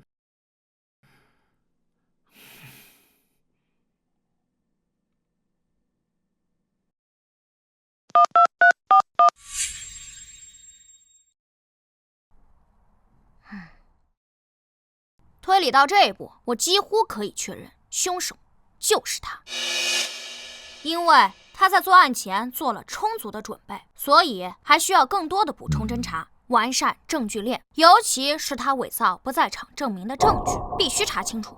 从逻辑上来讲，他作案的可能性有80%。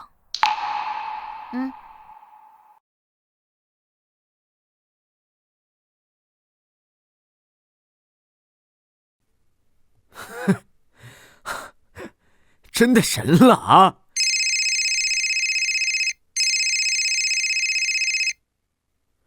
喂，署长，我这正要……马上到我办公室来。是。老郑，你这不是瞎胡闹吗？署长，气大伤身，是不是那个钱国刚来过了？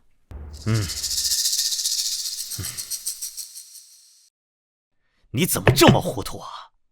这老杨眼看着马上就要退了，你该来当这个副署长了。你这个时候，你怎么还这么胡闹啊？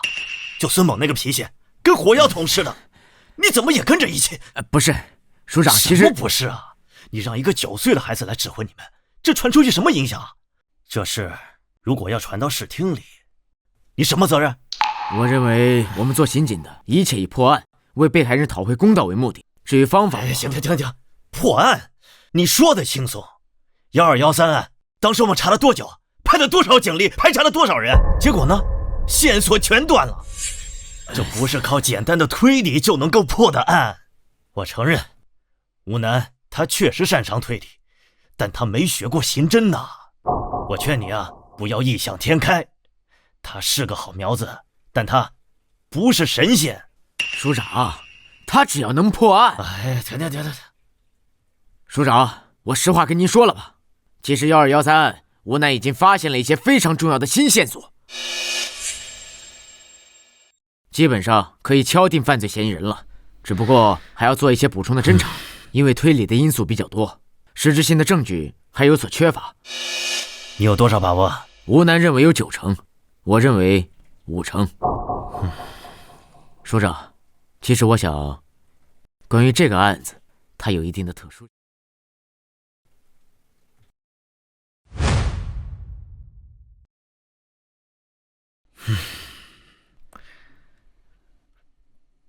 老张，我再劝你一句，这件事无异于赌上你的仕途。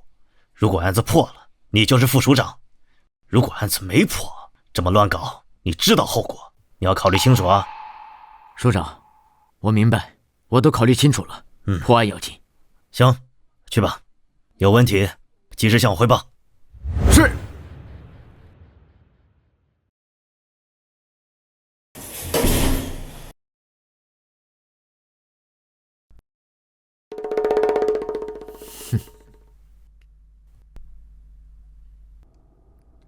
听说了吗？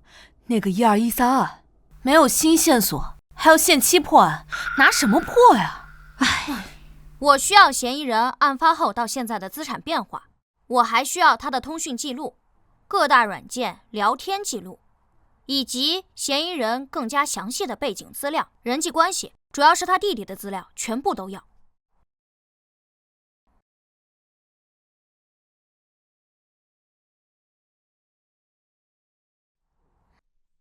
可以确定他伪造了不在场证明。抓人吧。好，开始行动。小王，你去联系曼和警方，把所有的资料准备好。老孙啊，监听设备一定带上。 OK。等一下，署长的电话。喂，署长，有人向市厅举报，说你们无组织无纪律，听了一个9岁孩子指挥，胡乱办案。刚才市长亲自给我打了电话，让你们马上停止对此案的侦查。市厅检察组已经在来的路上了。可是我们现在马上就要……没什么可是，等市厅检察组过来，你们准备交代情况吧。老赵，怎么了？有人匿名举报，市厅打来电话，让我们停止一切办案行动。检察组这就下来。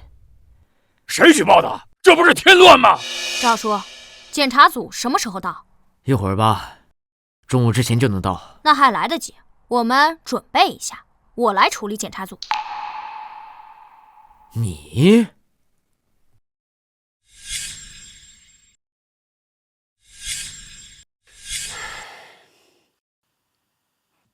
老楚啊，你说说你是怎么搞的呀？啊，咱们市今年工作的重点就在刑侦方面，你到底……何市长，其实这件事，也不是。来，咱们进去说吧。你看看这干什么呢？简直是无组织无纪律！赵成龙呢？你马上去把他给我叫过来。是，我马上把他叫过来向您汇报。您先，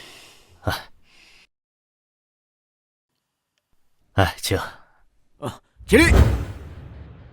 起立！市长好。好，大家好啊，都请坐啊。这是怎么回事啊？你们等一下。来，您这是搞什么呀？啊，给我下马威啊！不是啊，何市长，我实话实说了，这个案件有新进展。那个小孩他破了713案，是有能力的。其实不是赵成龙糊涂啊，而且他9岁，他闹啊，我也拿他没有办法。而且案子如果破了，是吧？胡闹，简直就是胡闹！何市长，警员们都等着呢。您看，您来都来了，要不您先……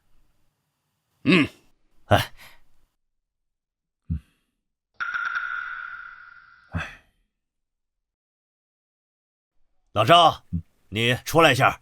是。市长，小赵，你是怎么回事啊？你市长，其实1213案我们已经有了突破性的进展，可以马上向您汇报。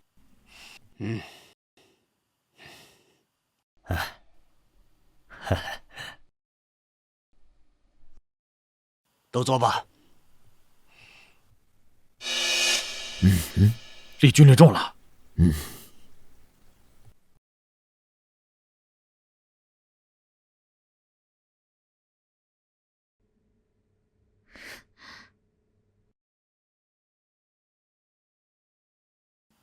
就他。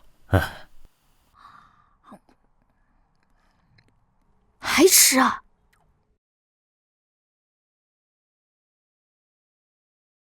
各位叔叔阿姨、哥哥姐姐，还有伯伯，你们好，我叫吴楠。下面就由我来分析，针对1213凶杀案的分析推理过程以及结果，开始吧。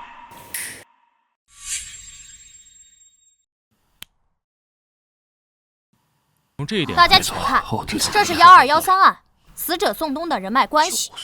被害人宋东，男，51岁，郊区新力食品厂老板。去年12月13日被人勒死在自己的办公室，后有保安发现其尸体。根据警方的前期调查，已经排除了数十名嫌疑人以及3名重点嫌疑人。因此，我重新分析了宋东的人脉关系、家庭情况。从我们最初的掌握情况来看，宋东的死亡无非是仇杀、情杀，或者是因为钱。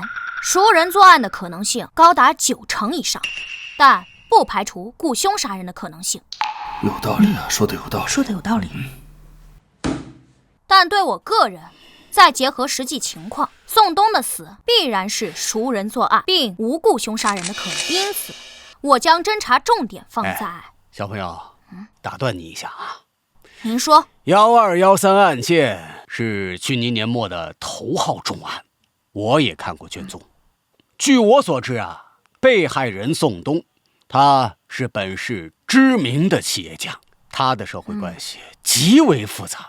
被害之前，他有多重官司在身。那我要问你了，你是基于什么样的理由或者是线索，直接将雇凶杀人的可能性给排除了呢？凶手作案的方式很复杂。复杂吗？很复杂。请你详细说说。我之后会说到，请您不要打断我的汇报流程。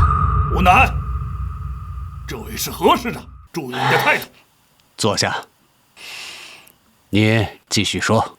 宋东因家暴等原因13年前离异，前妻冯冬梅带走了2个女儿。宋东与女儿的关系非常冷淡，直到4年前，前妻冯冬梅去世，宋东与女儿的联络渐多，关系逐渐缓和。在我初次看完卷宗时，我个人认为宋东的死是因为钱的可能性最大。首先要怀疑对象是财务主管傅娇娇，她是宋东的姘头，并在宋东死亡后参与了遗产争夺战。但我很快又排除对傅娇娇的怀疑，因为经过分析，我发现活着的宋东比死亡的宋东对傅娇娇的好处更大。事实也确实如此。傅娇娇还没嫁给宋东，打官司也没拿到任何遗产，因此我转移了分析重心，将注意力放在了宋东的家庭上。他有2个关系不怎么好的女儿，看图，大女儿宋茜，女27岁，4年前结婚，丈夫苟洪涛。在宋东死亡前，2人定居于曼河市，开设了一家很有规模的连锁快餐店，育有1女，已经1岁。二女儿宋阳，女25岁，2年前结婚，丈夫张科。在宋东死亡前，夫妻2人也是定居于曼河市，都在外企上班，未生育。我记得刑侦上有一句名言，叫做大胆假设，小心求证。宋东的死跟他2个女儿有直接关系。其实我也怀疑其他人，并做了补充侦查，但那些已经不是重点，暂且不说。我就说我为什么怀疑他们。你这个假设不算大胆吧？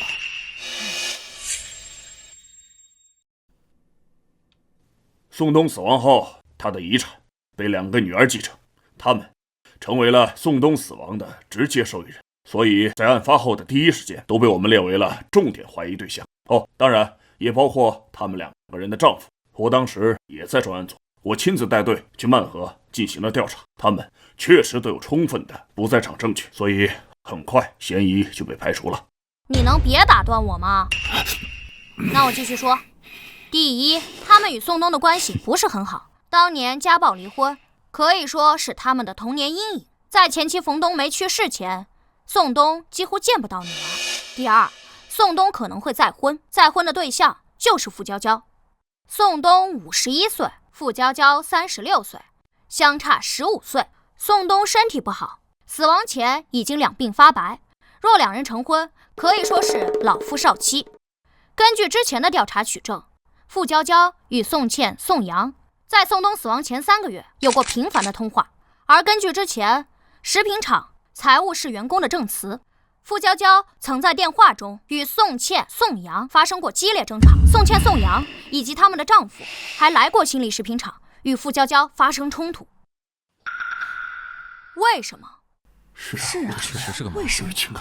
因为钱。宋冬身体不好，他们怕傅娇娇嫁给宋冬，将来会拿到宋冬的所有财产，甚至他们知道自己与父亲关系不好，他怕宋冬在傅娇娇的蛊惑下提前立下遗嘱，将财产全部留给傅娇娇，所以他们将傅娇娇视为眼中钉。然而傅娇娇没有被害，死的却是宋冬。这部分先推理到这里，我们再来换个角度。请看，这是新力食品厂12个厂区监控，每一个监控都覆盖大量厂区范围，只在厂房后、办公楼后存在监控死角。所以我认为杀害宋冬的是熟人，才能对新力食品厂熟悉，所以才能在作案前后完全避开厂区监控。宋冬死亡时间是在夜里9点10分左右，凶手是从后窗翻入办公室，从后用绳子勒死了宋冬，又翻窗离开。那么疑问出现了，凶手是如何打开窗户的？这很重要。对呀，怎么打开的？对，当然可能就是宋冬忘了关窗户，但去年12月冰城早已降温，全天气温维持在12度到17度之间，而警察接到报案赶到现场时，空调制热是开着的，那么也就是说宋冬不应该开窗户。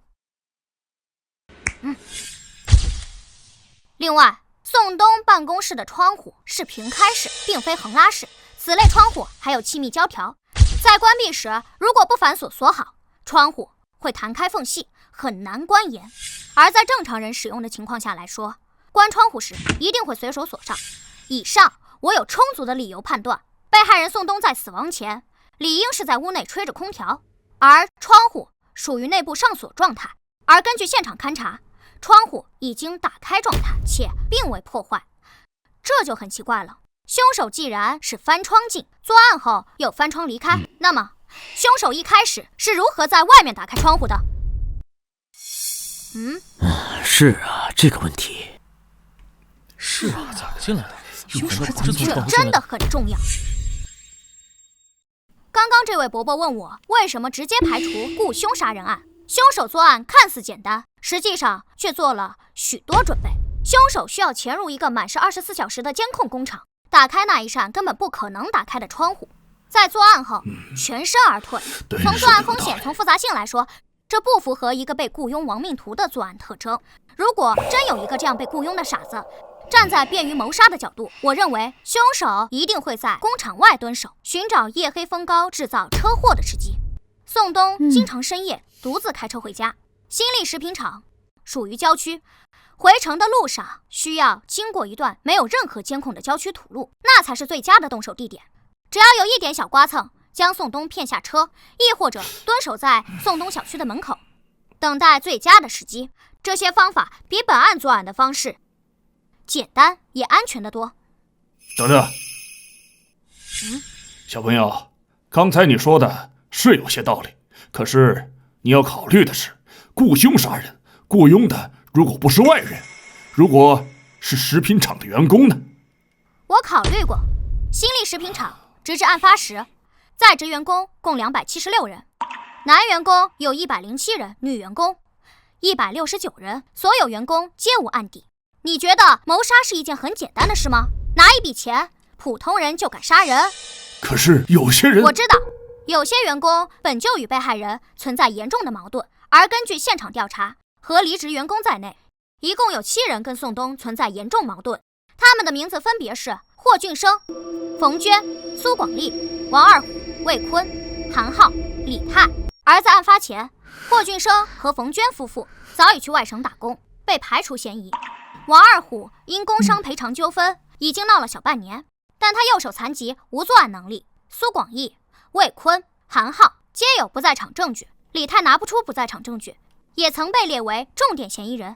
最后根据一段城区交通监控确认李泰当夜行踪，也被排除嫌疑。还有问题吗？没问题，那我们继续。还是刚刚那个问题，凶手是如何在外面打开窗户的？我认为凶手应该提前进了办公室，提前将窗户打开，并将窗户掩好，伪造了窗户锁好的假象。宋东没发现这一点，之后凶手才能顺利进去。因此，我查看了宋东死亡前几天工厂的全部监控。原来问题出在这儿啊！这样听起来也挺合理的。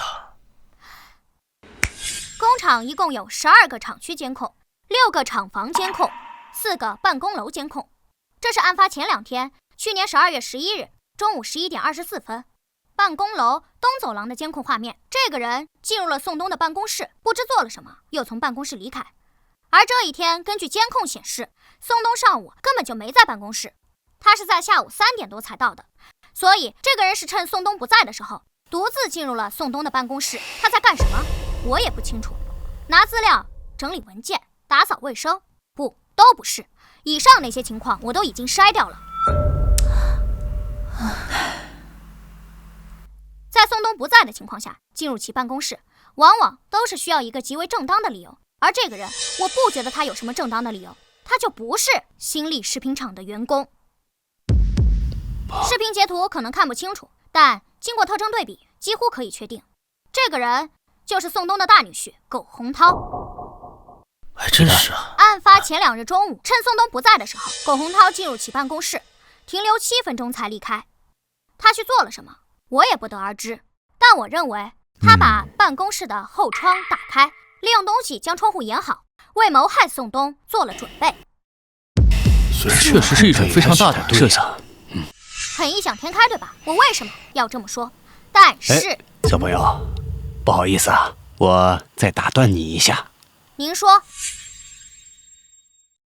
你的关于窗户的推理呀，有道理，不过呀，也只是推测而已，并没有任何的实证啊！尤其是对苟洪涛曾经进入办公室的这段分析啊，我觉得完全是主观臆断。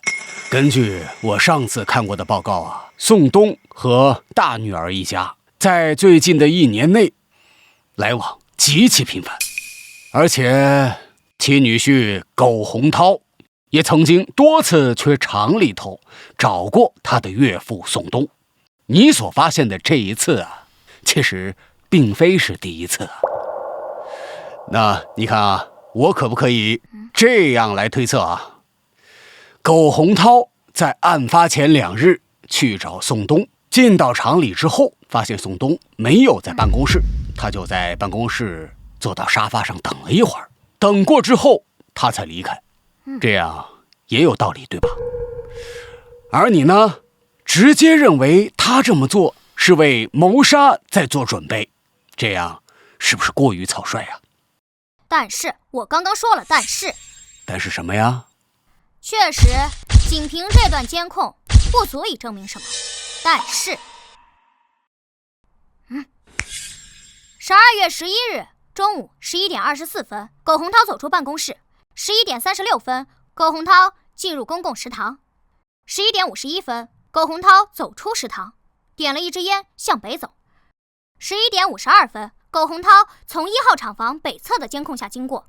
11点56分、12点03分、12点09分、12点15分、12点36分、12点44分、12点48分，苟洪涛分别从1号厂房南、工厂南墙、西侧甬道转角，2号厂房工厂南墙、工厂西墙、2号厂房东厂东墙、办公楼向东北角的监控下经过。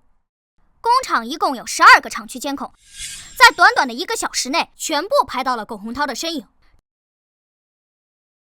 这说明什么？他在干什么？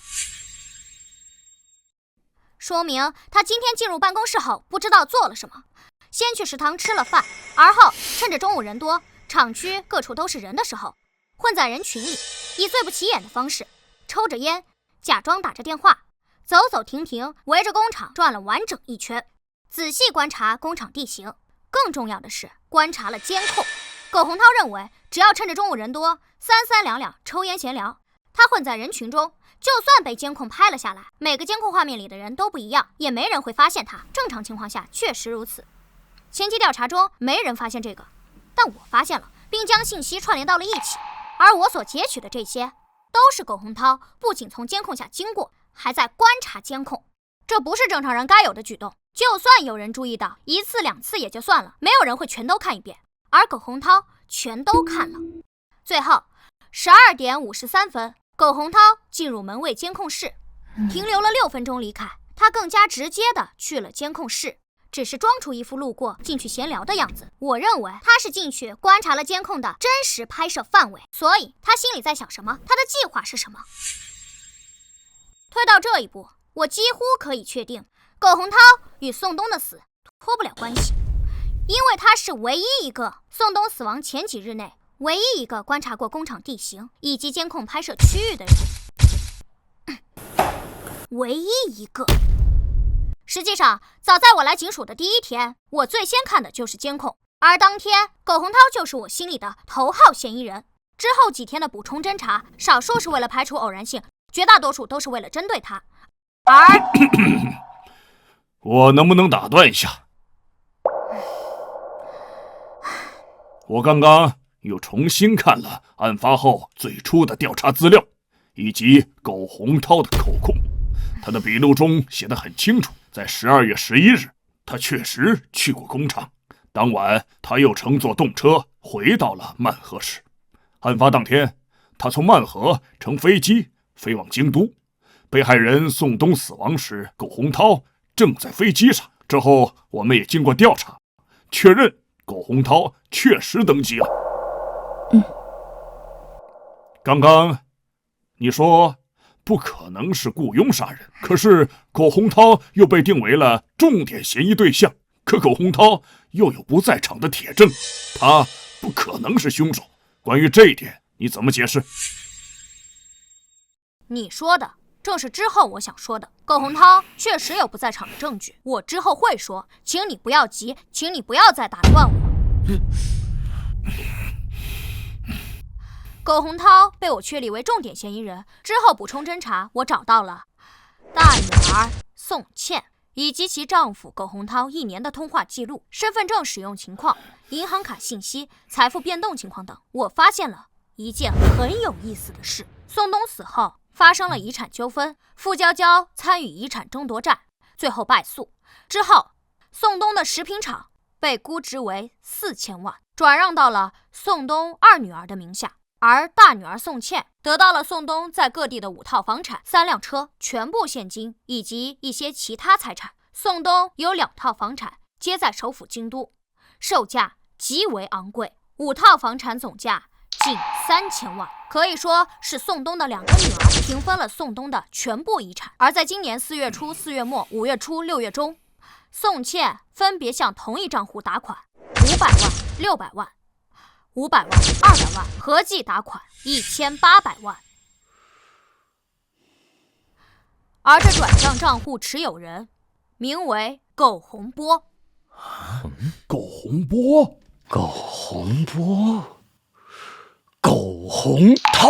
这个名字从未出现在原本的调查档案中，但他是谁，大家应该很好判断。苟洪波、苟洪涛，他就是苟洪涛小1岁的亲弟弟。而这个名字之所以没有出现在原本的调查档案里，一来，苟洪波与死者宋冬没有直接关系，2人没有任何私交，私下里没有往来，直接查本就查不到；二来，是有人认为苟洪涛的不在场证明是铁证，因此早早断了这条线的追查，自然不会查到其家庭更多情况。铁证？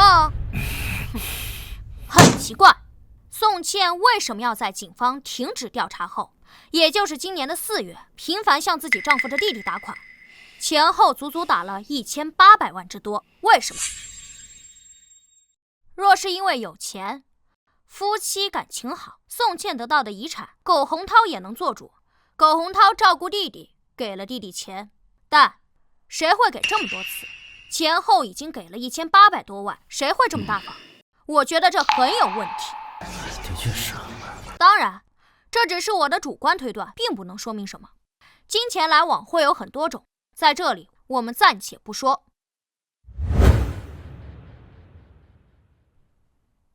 我们再来说苟洪涛，他是我心中的头号嫌疑人。他在案发前的种种举动太反常了，我们就先假设他就是杀害宋东的凶手。那么出现一个核心问题，苟洪涛的作案动机是什么？这上来动机是什么呀？凶杀案最重要的就是杀人动机，这是一切前提的开始。苟洪涛，男，30岁，曼河本地人，是个拆二代。22岁大学毕业后，曾换过多份工作。24时认识了现任妻子宋茜。4年前，26岁的苟洪涛与宋茜结婚，两人共同经营快餐店。去年的4月，宋茜为苟洪涛生下一个女儿。值得一提的是，被害人宋东却没有参加女儿的婚礼，他没有收到邀请。直至前妻冯冬梅去世后，宋东听说主动联络了女儿，双方关系才逐渐缓和。苟洪涛的作案动机是什么？如果是怕傅娇娇强夺财产，死的也应该是傅娇娇，而不是宋东。而且之前也提到了，宋东身体不好，何必铤而走险，谋杀一个活不了几年的人，就是为了等几年本就能拿到的财产，这是很不合算的。所以苟洪涛的作案动机是什么？这一点明明在早期调查中就应该发现，可是因为某人认为苟洪涛的不在场证明是铁证，所以直接收队，不再追查这一条线，以至于错过了。不过所幸我们在补充侦查时有所发现。汉堡店，真是汉堡跟这有什么关系？你怎么看这个结论？证据链的确很齐全。可是这太牵强。在我来到警署的第2天，孙叔便带人去了曼河进行秘密走访调查，直到昨天下午才回来。他为我找到了答案。6年前，苟洪涛开了一家名为汉乐堡炸鸡快餐的快餐店。同年认识了宋茜，2年后两人结婚，一起经营这个快餐店。3年前，快餐店开展连锁经营，直至2年前，快餐店扩大到5家店经营。但在那之后，汉乐堡炸鸡快餐由盛转衰。去年1月到去年12月，苟洪涛的汉乐堡炸鸡先后关闭2家门店，4月又关闭1家，直至案发前，汉乐堡炸鸡快餐只剩下2家还在营业，一家由苟洪涛、宋茜夫妻经营，一家由苟洪涛的弟弟苟洪波代理经营，但全都在赔钱。去年1月到去年11月，苟洪涛夫妇的财产急剧缩水，2家店的店租、快餐材料成本、水电、人工开支等等，每月高达14万，其中店租就要有7万。苟洪涛与宋茜入不敷出，而两人的负债高峰是在去年的6月，高达57万。去年6月，宋茜收到一笔打款60万，这笔打款正是宋茜的父亲，本案死者宋东。父亲帮女儿理所当然，这笔钱暂时解决了宋茜和苟洪涛的财政危机，但还清欠款后，两人手里依旧没多少钱，甚至连一家店1个月的租金都付不起。去年7月末，宋东再次给宋茜打款20万。去年8月末，宋东又一次给宋茜打款20万，3次打款，合计打款100万。但在那之后，宋东再没给过宋茜钱，他很显然不想为女婿填那个救不活的无底洞。去年11月末，苟洪涛2家店先后停业，房东封店，并扣留所有的桌椅摆设、厨房设备，并追讨房租。12月13日，宋东被杀。我认为，假如杀死宋东的是他的女婿苟洪涛，那么苟洪涛的作案动机就是因为钱。苟洪涛的事业处于崩溃边缘，他需要大量的现金来拯救。去年5月份，女儿的诞生加大了家庭的负担。在曼河市这种大城市，养育一个孩子的成本非常高。还有，看这里，这是一份来自于宋东姘头食品厂财务主管傅娇娇的笔录。傅娇娇可以证实，去年8月份，宋茜、苟洪涛夫妇曾来到了新力食品厂，因为钱的问题与宋东大吵一架。宋茜甚至还断绝父女关系，并以不让宋东看望自己的外孙女为威胁，希望能从宋东手中得到一些资金支持。同时，傅娇娇也交代，因为这件事，她也曾与宋东发生过激烈争吵。她对宋东入股汉乐宝炸鸡的事持反对态度。是的，傅娇娇不了解宋茜、苟洪涛的财务状况，甚至以为夫妇俩是冲着自己来的，让宋东对汉乐宝炸鸡店入股，扩大经营，不过是借口，是为了转移宋东的财产，防着自己罢了。但有一点可以明确，宋东、傅娇娇、宋茜、苟洪涛夫妇三方曾发生过激烈的争吵，核心问题只有一个：钱。综上所述，宋茜与苟洪涛夫妇有足够的动机来谋害宋东，他们需要马上得到宋东的所有财产来拯救自己的人生，甚至整个计划的制定者不是苟洪涛，而是宋茜。宋茜与宋东本就没什么感情，若说有，也是恨。宋东在他幼年时给他留下了难以抚去的阴影，还因为傅娇娇的存在，很难从宋东手上得到钱。多重因素作用下，才有了这次凶杀案。这是一件惨绝人寰、有违人伦、性质极其恶劣的弑父案。当然，以上皆是基于目前线索的推理结果，但我认为这就是真相。宋茜与苟洪涛本就是幕后元凶，由此产生了一个新的疑问。你一直在回避一个问题。什么问题？明知故问。都说了，苟洪涛具有不在场的铁证，案发时他正在飞机上，他怎么杀人？分神吗？不具备雇凶杀人的可能，也是你说的。让你解释，你倒是解释啊！哎，我说老钱，你什么意思啊？你能不能让小南把话说完？你老打断他，你要干什么？你什么意思？谁家案件进展汇报不让提问了啊？有问题不让提了？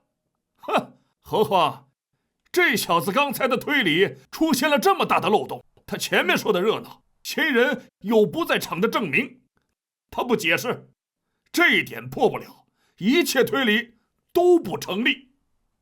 老赵，我说你也是老刑警，就这还护着他？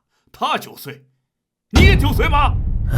他说了不解释了，不是说让你等等吗？你着什么急呀？哦，就是因为宋茜夫妇的案子是你说不要继续查了，现在查出问题来了，你不服气是吧？行，这里没有人怪你，不是你业务能力不强，只是怪犯罪嫌疑人太狡猾，行了吧？啊，你有种你再说。行了，老赵、国刚，开会呢，你们俩吵什么呢？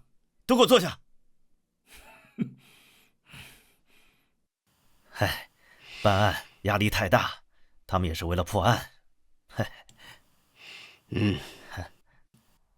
小朋友，你继续吧。刚才我提出了一个疑问，宋茜与苟洪涛就是凶手，可两人都有充足的不在场证据，那么是谁动手杀了宋东？谁啊？你们不用猜了，由于某人心急，我也就不卖关子了。我所确认的凶手，或者说直接作案人，就是苟洪涛，没有其他人。这样前后就串起来了吧？哎，他不是有不在场证明吗？他怎么杀？其实最开始推理到这里，我也很疑惑，明明线索都指向了苟洪涛，可是苟洪涛在案发时都已经登机了，他不可能作案，那么是谁杀了他？如此反常的问题，会是我推断错了？不，我没错。你认识这个人吗？苟洪涛。错，他是苟洪波。这是苟洪波在户籍系统内的登记照片。其实我最先看到的不是这一张，而是我来警署的第一天，在网络上寻找一些可以用到的线索时发现的这张照片。这张照片来自于宋茜的社交网络，这是她与苟洪涛结婚当天的照片。注意，右侧3个伴郎中，中间那个人，我们可以将人剪裁出来做进一步对比。像吧，苟洪涛、苟洪波并非孪生，苟洪涛要大1岁，可这对亲兄弟的容貌极其相似。我当时就有怀疑，案发当天登上飞机的真的是苟洪涛吗？当然，这只是我的猜测。现实里真的会有人利用替身的方式来制造不在场证明而实施谋杀吗？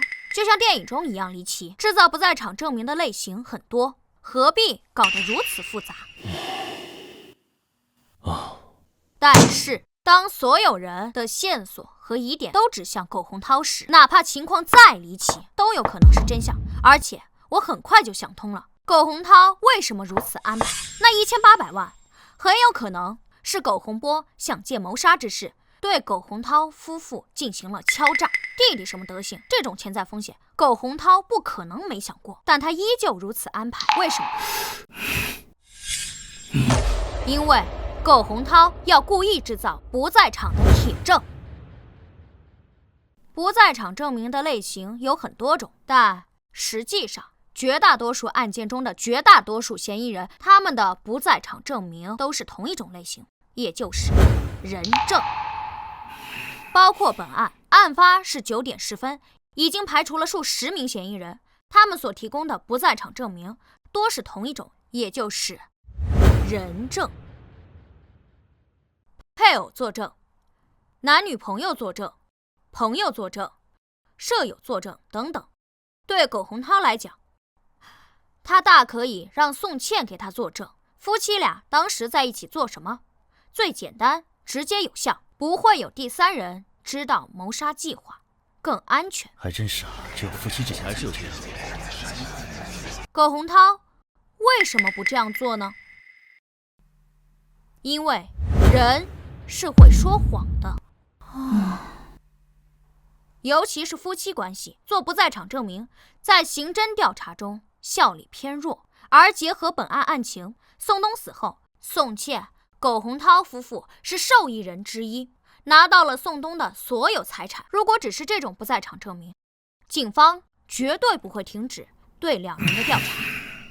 而只要更深入对夫妻2人调查，就会发现2人糟糕的财产状况，急需一笔钱来拯救。而在那时，宋茜与苟洪涛2人刚好就拿到了财产。我认为苟洪涛一定是想到了这些，而很多问题是难以掩盖的，所以他计划制造不在场证明的铁证，目的就是让警方早早停止对他们夫妻2人的调查。事实确实如苟洪涛预估的那样发生了。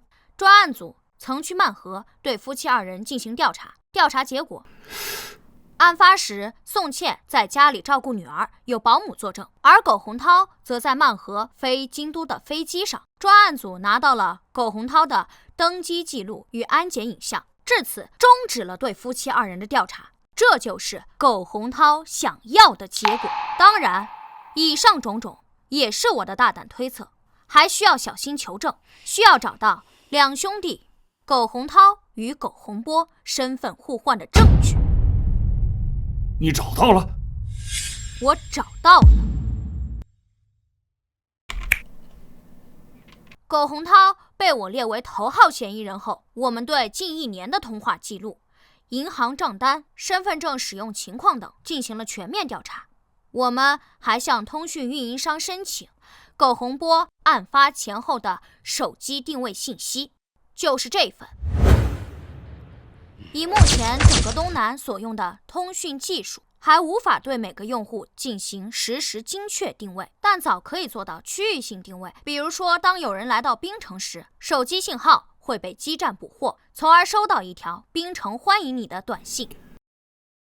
而这份文件足以证明，在去年的12月13日，案发当天以及次日，苟洪涛手机信号出现在槟城，直到案发第2天下午，才又在曼河出现。而这份文件足以证明，苟洪波的手机定位于去年的12月13日22点18分，手机信号出现在京都，而这个时间本该是苟洪涛抵达京都下飞机、手机开机的时间。还有，这是苟洪波的身份证，于案发当日在槟城开房记录。因为时间已经过去大半年，我们在补充侦查时并没有拿到酒店监控记录，早就覆盖掉了，但似乎也不重要了。根据以上线索，我们可以得知，案发当夜，哥哥苟洪涛坐飞机抵达京都，而手机信号却出现在了槟城；而弟弟苟洪波在槟城开的酒店，手机信号却出现在了京都，这对吗？总不可能两人手机同时被偷，又刚好互换城市了吧？很显然，两人互换了身份证，这是最合理的解释。苟洪波持有苟洪涛的身份证，从曼河登机飞往京都，而苟洪涛持有苟洪波的身份证，在槟城落脚，伺机行凶。最后，这是案发现场唯一一个能够指向凶手的线索，位于被害人办公以后43码的登山靴鞋印。43码是常见，但恰好苟洪涛就是43码。综上所述，苟洪涛有足够的动机，观察过作案地形，不在场证明明显伪造，其体貌特征也符合现场的采集证据，他就是本案的凶手。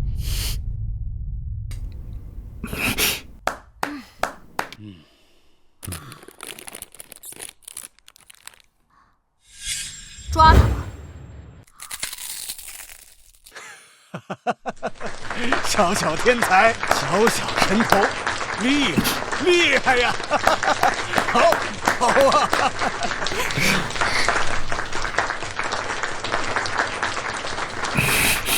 厉害呀！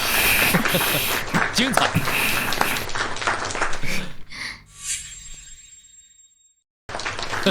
说得好啊！哦，对了，苟洪涛毕业于名牌大学，性格坚毅，事业心强，敢想敢干。而本案直接证据不多，审讯他的难度恐怕会很高。我建议将审讯重点放在不学无术的苟洪波身上。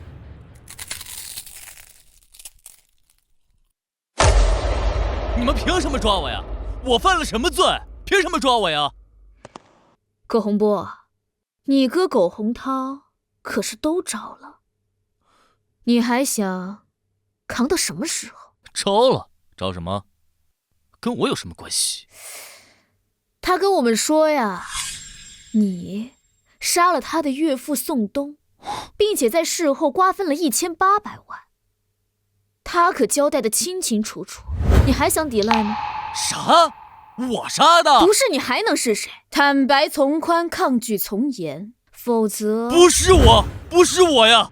人是我哥杀的，是苟洪涛杀的。怎么可能啊？他当时是在飞机上吧？是我在飞机上的，是我呀！哦，我交代，我全都交代。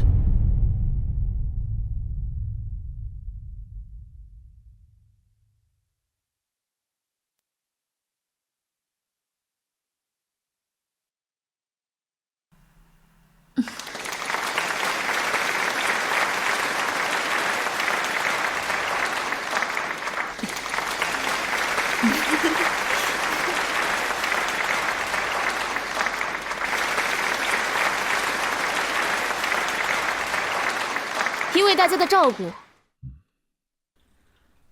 哎，怎么没看见老钱呢？体检出现了问题，住院了，恐怕要病退了。真病了？听说还是小南告诉他的。别看这2个人不对付，小南还是救了他一命。这小子还真神了呀！是啊，连破大案，心真天才。这小子长大以后一定会是一名优秀的警察，不对，应该说是神探。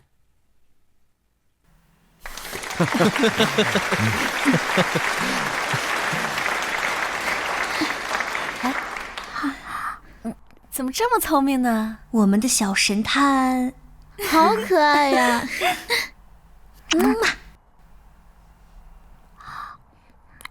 当个好人真有意思。